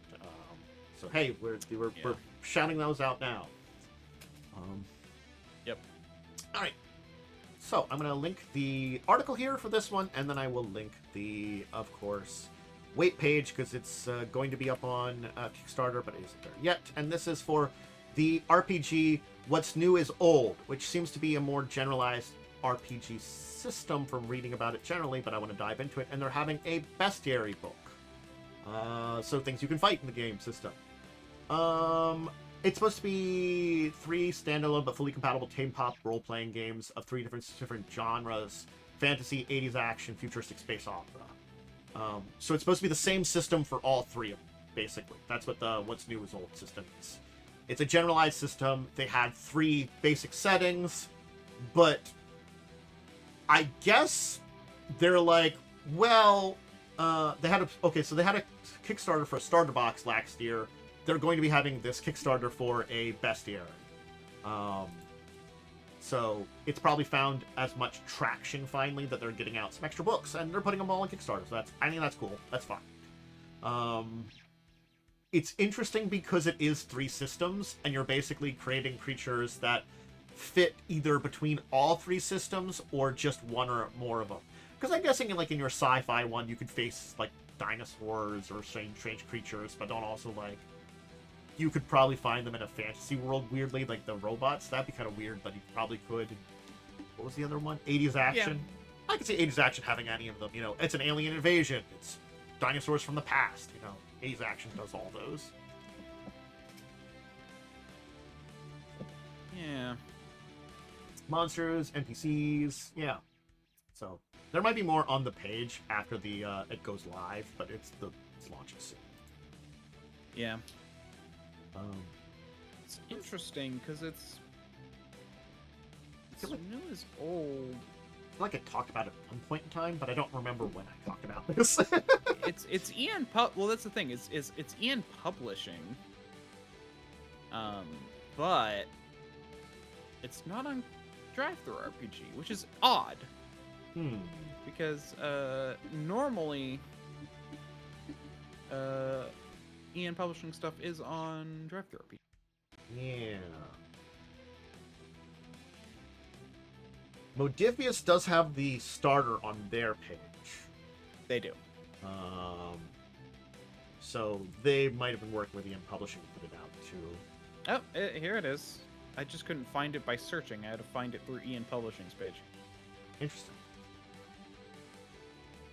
They do have a lot of little books for it, looks like. Since the basic starter box that came out. They had okay, so they had version 1.3 of the old, now, new. Oh, that's right, it was the old, now, new. I Yep. forgot all about that. Oh my god. It's coming back to me more that as soon as we're diving into this, it comes back to me when we talked about this before a little bit. Okay, so it's interesting still nonetheless, and it's a generalized setting and some books for it, and so it's interesting to see a bestiary that's supposed to like fit for all of them. But I think that's fine too. Again, like the middle section you can do stories for all of them, and then there's creatures that you can do for each of them. So. Oh, I think I remember. Yeah, they were doing like a remaster thing a few years ago, I think.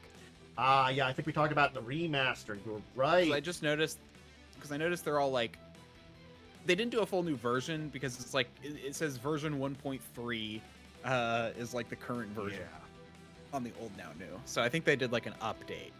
Yeah, that makes sense. A few years ago, because it was originally released in 2017, but like a few years ago, like 2 or 3 years ago, they did a versioning of it.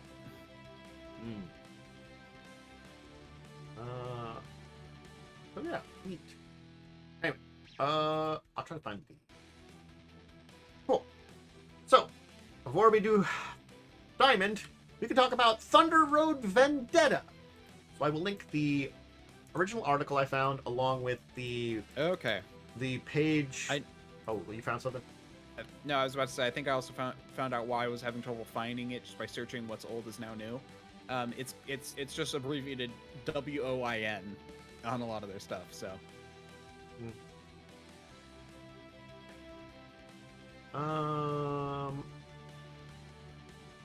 So because it's what's old. This was the Kickstarter site here, and here it's on 9th Level Gaming for it.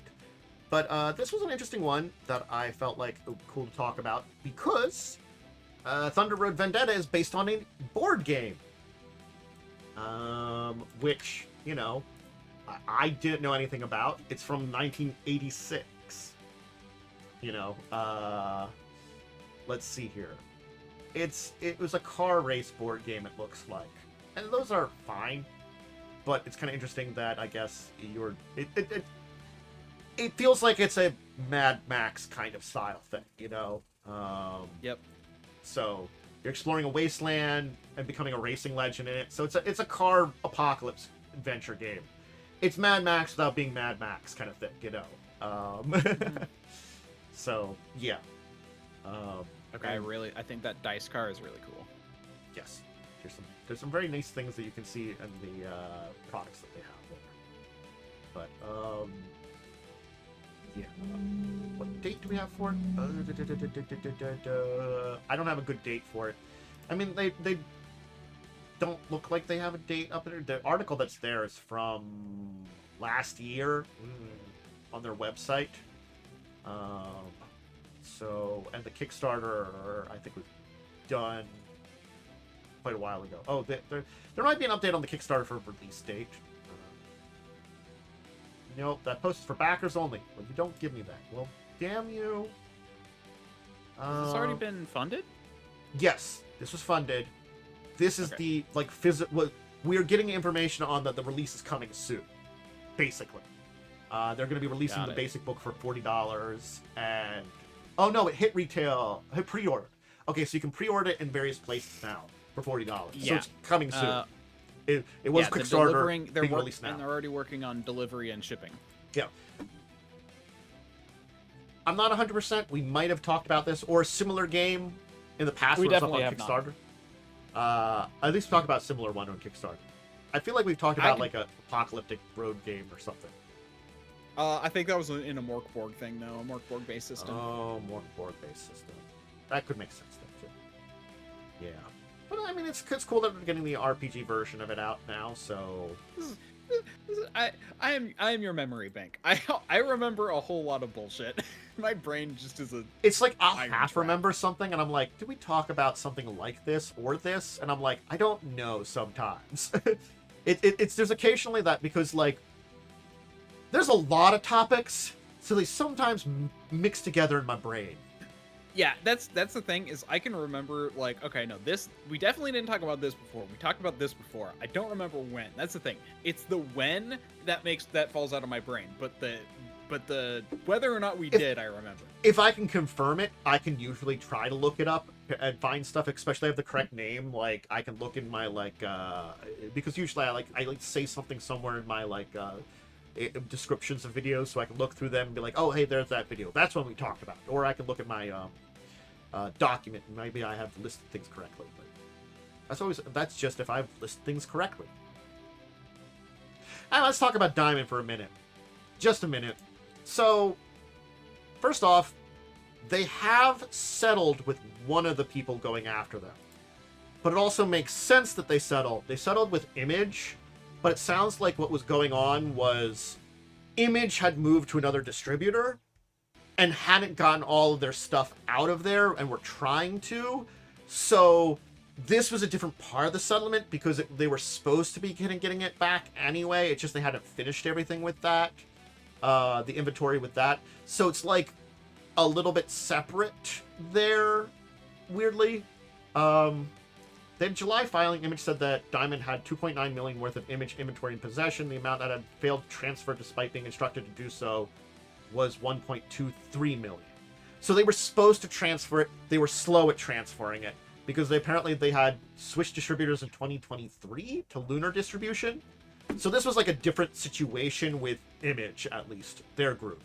Kinda. So I can see why Diamond was settling with them, because it's a lot harder for them to argue their case with the people they should have already given their stuff away with, you know. It's like, we should have given the stuff already. We just failed to do that. Whoops. Before bankruptcy. So that's one thing that we've heard. So it sounds like they're stepping back from being involved with the entire thing. The other thing is... Wait, who's stepping back? They've settled Diamond? with Image Comics in their entire thing. One. Which is one of the big groups, but they're a big group that also has a different issue, you know, it sounds like. By reading through there. They were already switching away from Diamond when the Diamond went bankrupt. It's just that Diamond was slow to transfer, you know, the stuff. And the other thing is, apparently they're reaching administrative insolvency jeopardy because the books are really terrible. So yeah, I don't think this is good for them that, like, it's even worse. The records are that bad. Yeah. For bankruptcy. Yeah. Because it was the instability of the bankruptcy company to pay its professional fees and other essential costs for filing for bankruptcy. When this happens, the Chapter 11 typically converts to Chapter 7 liquidation. So oh god. They're currently in Chapter 11. The problems that they're having with their books, and this is regardless of the thing they're doing over there that Image is separate from, but we know about them because Image was fighting against this too, to a degree, but for different reasons. Yeah. The, you know, selling off everything. This is them then going from 11 to 7, which is an entire different problem, you know? Yeah. So, yeah, I mean, it's a mess. Gosh, how do you screw up this badly as a company? I guess Hasbro's doing it, so it's not that hard to believe. Yeah. I mean, like, let's be real. Hasbro is probably going to be. If I had to guess based on how Hasbro's doing stuff, they're going to be bankrupt in another 10 years. Yeah. If they could go in the way they're going. Yeah, unfortunately, because, like, Magic, and to a smaller degree... Well, basically, if we just say Wizards is the only financially stable part of their company. right now, yes. And that's Yeah. and they're trashing it hard. It's like, it's weird that they're actually screwing over the only financially stable part of their company. I don't know why they're doing that. Anyway, but yeah, I actually back to understand why. To agree on the answer, that is because it's a financially stable. They want to be more involved to, in their idea, make it more financially better. But their ideas are terrible because they screwed everything else up. So it's sort of like it's doing the opposite. Yeah. They're dumb. Yeah, but back to Diamond. So it's been like great reports. Like when Image Comics got their stuff, the records were. This makes sense why Image wasn't getting their stuff because the records were so bad. That the books were such a mess, and Image was like, we want the books because we want our stuff back, you know, that you were supposed to give us. Again, we don't know the full settlement of how they did it. It could be that Image, you know, preventing the full consignment where they would have lost all the money. They might have gone for part of the money, you know, because there was already like a problem. This was already years in the making of them switching distributors and not getting this like product back worth millions of dollars. They might have settled for like, you know, it's been long enough, we've settled for a percentage, you know. That could happen. We don't know the full thing of like what it is. We just know they've settled now. The debtors have a situation where there is one person responsible, really, for the bulk of the data. Their books are being balanced by one. Jeez, this is like my company, but like bigger. Like I'm the one who does everything in my company. I like I'm doing all the balancing and stuff, and it's like cool. But like we have a company that has like 7 people in it. Can you imagine oh gosh. I can't like here's the thing, like oh no. That's like a horror story. From an accounting point of view. Oh gosh. Yeah. This sounds like it's a horror on that end. And again, Image settling doesn't mean anything. You know, they were in a different situation than a lot of the other people. And it sounds like they figured out some kind of common ground of something. Because we don't know the amount they've been able to reclaim, it sounds like they're going to reclaim a percentage of what was there, but what it is, I don't know. It's enough that they're okay with it, basically. I think it's in a situation like this, you're not always looking to get back all your money, you're getting back enough of it that you're okay. But when I'm looking at the numbers here about like some of these groups that have like, earlier on this article they talk about it, like some of them have like millions tied up there, you know, in the inventory there.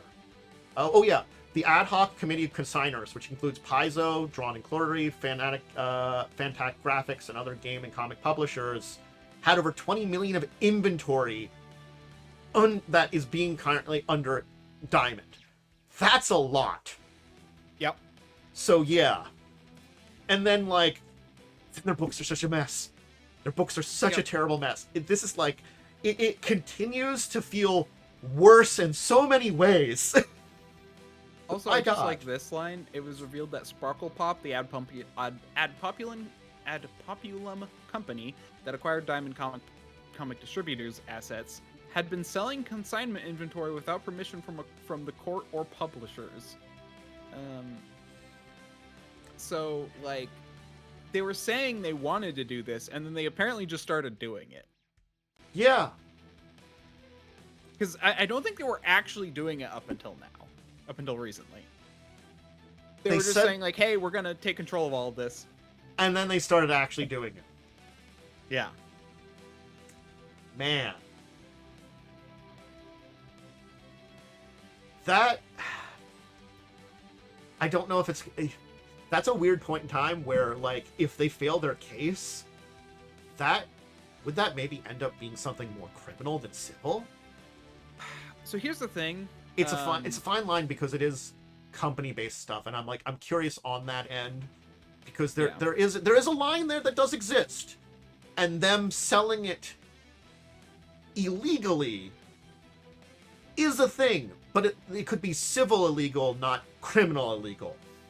that's the kind of thing I'm on. I don't know.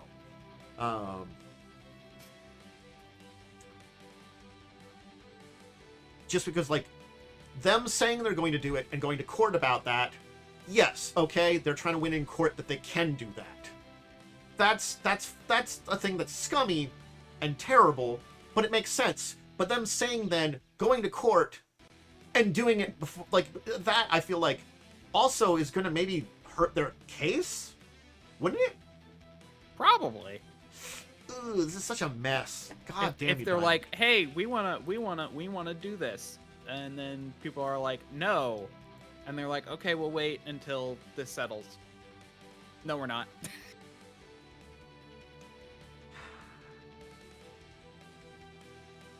Again, like, I'm gonna tell you here, the thing I'm thinking about this is, if your books are this bad, how do you know when you need to pay the money out in a lot of these ways? And just selling the things and throwing money in places, you could be honestly not helping the case. You know, you have to have your accounts in order for these things. It's important. It's important. Oh my god. Ugh. Jesus. It's a mess. I want to read through more of this. This is all kind of fascinating in like a very weird way. Yeah. We'll maybe have more chances to talk about it anyway at some point. Definitely. Yep. We're about 2 hours in. Do you think we should put our deeper discussion topic till next week? We got deep into it when it came to Dark Sun in 5e. Maybe I'll switch what we were going to talk about this week. I was going to say Skill Labyrinths to next week. And maybe we'll just say I'll call it Dark Sun in 5e as our deeper discussion topic. And we handled it earlier. Yeah. Yep. Okay. Generally, because I like to go at that 2 hour mark and don't go too much longer than that, you know, unless there's a good reason to. So we'll split that for next week. Our week in gaming, we did have Joe's game, right? Nor is this week. We did. Yes, we did. We did have Joe's game. So sometimes my weeks get messed up that I don't remember that. That's fair. It was us talking to the Thieves Guild. Yeah. Hedwig being Hedwig. It wasn't a bad Hedwig, but it was definitely of like, come on, Hedwig.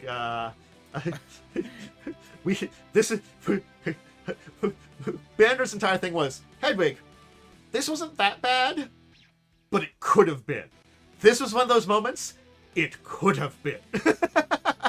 Yep. It was a fine line, and you technically crossed it, but we managed. Yep. But then we kind of we did some shopping, and then we made a plan to steal the ever burning coals. And then people showed up at the same time as us. Right when we did that, people showed up to attack us and steal them from us. Yeah. So I mean, I think that's fine. Yeah, I think it was a fine session. Honestly, when it comes to Joe's game, the plot is subpar, but the combat is very fun. He does a good combat encounters. I mean, yeah, the combat encounters have been pretty good. I'm going to tell you, I'm not the biggest fan of them, but they're well done. I don't necessarily like that style of the one big combat a lot, because that's something I've done in the past, and I soured it on myself, you know, I think is what it is. My own doing it a lot soured it on me, and honestly finding that balance between stuff is very hard, I will say. Yeah. So I understand this, but like, you know, it is hard to have multiple combats though. Anyway, it's that weird spot to be in. But I think they're fine.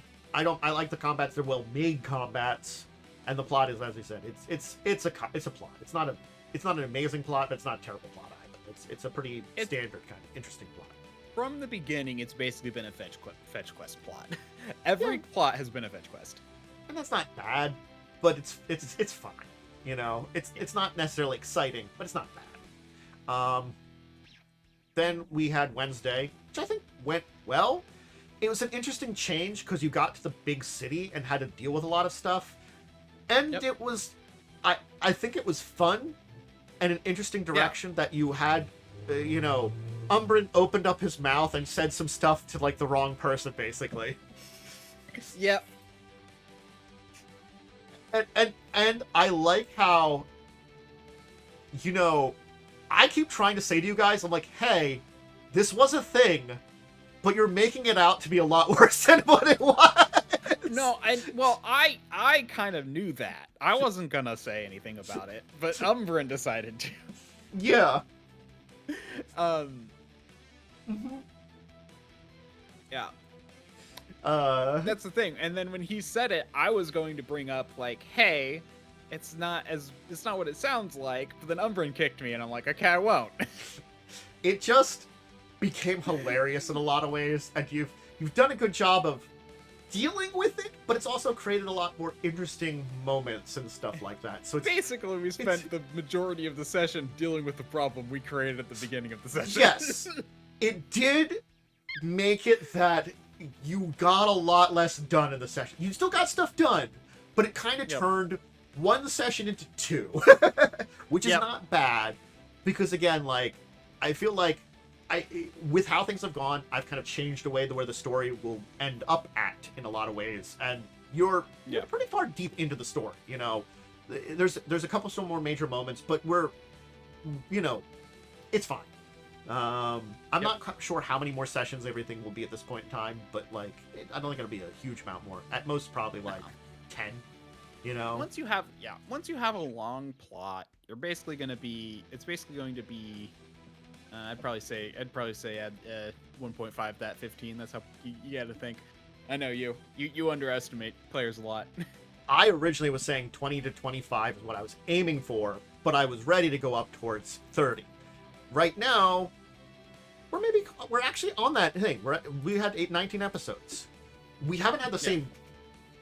The areas have been a little longer, but I think they've been better than what I was originally kind of aiming for story-wise. I think, like, things have been like a mixed bag on them. I think it's worked out well.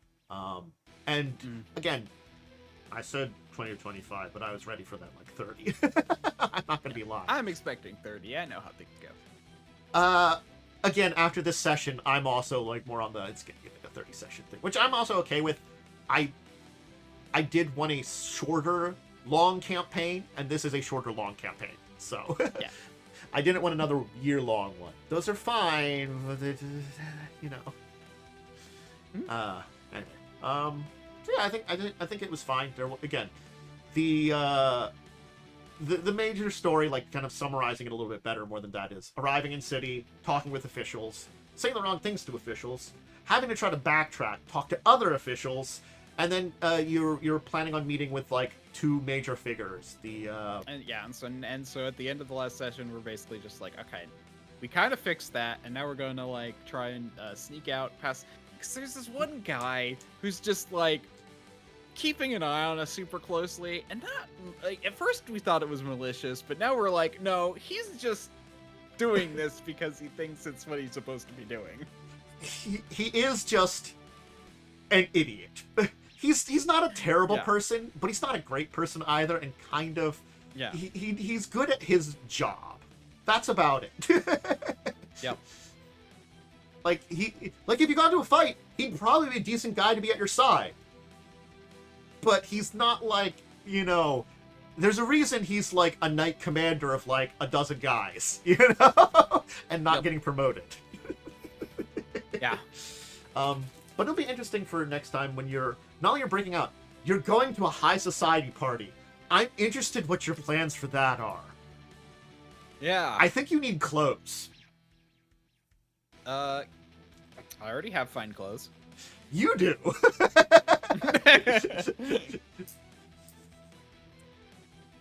You do.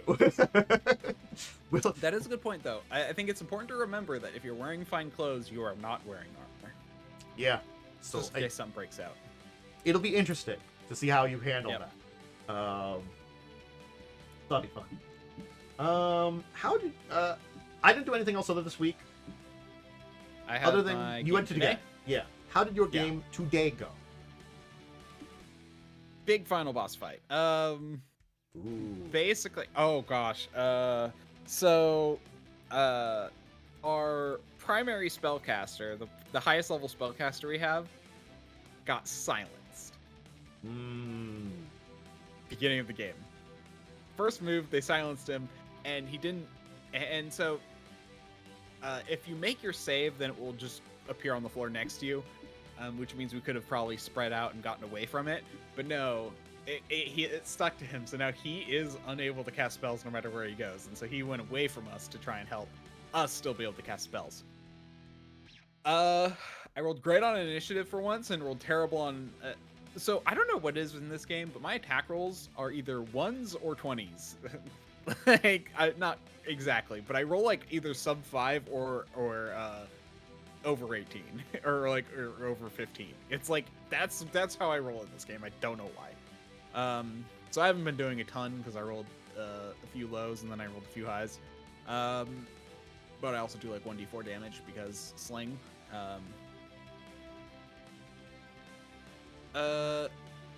Our druid was enlarged. I think he had a potion. And he's now taking up a 5x5 area. He's like, I think it was like, he's like a storm giant size. And then we got fireballed. That was fun. I'm glad I made my save because it would have killed me otherwise. Oof. Good old fireball. This is classic. It's 2e fireball too, which is way more deadly. Yep. You have a lot less health, but it does like the same damage as 5e, and it also covers so much more area. Yep. Man, I just every time we're using fireball, you got to be ready. It's kind of like in lightning bolt, where at that point in time it bounces. Remember that.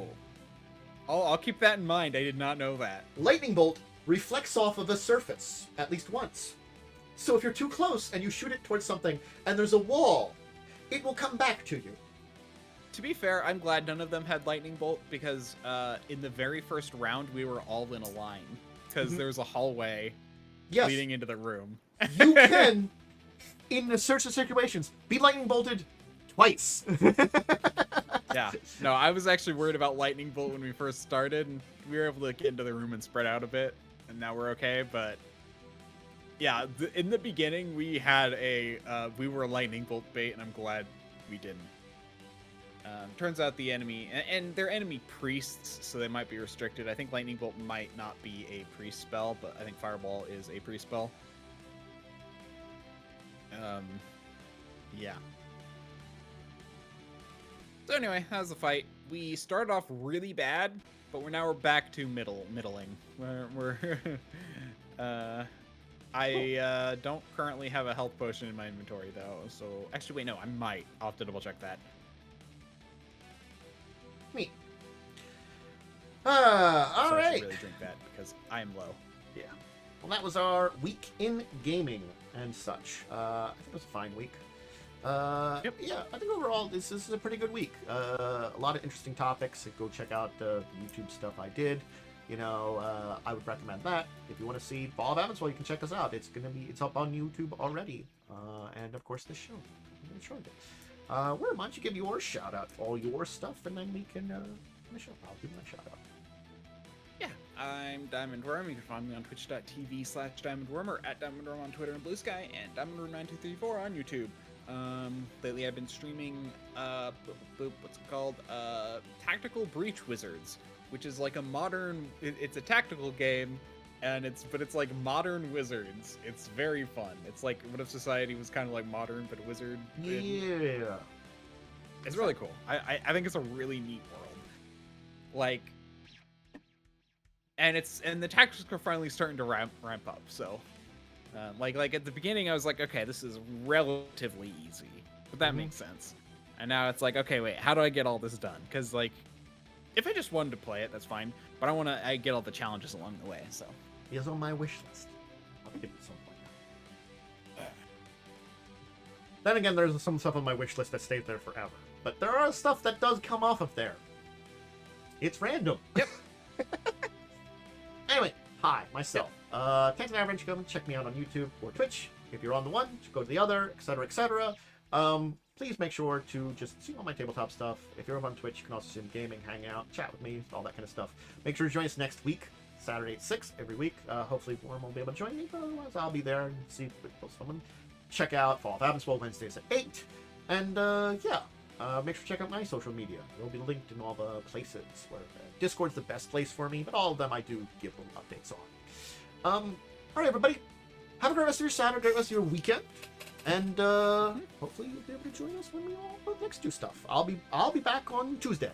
Probably do some more Stellaris. I'm gonna probably make Stellaris more of a Tuesday game and do something different from the other gaming days on next week. But anyway, all right. Until then, farewell, goodbye. Bye.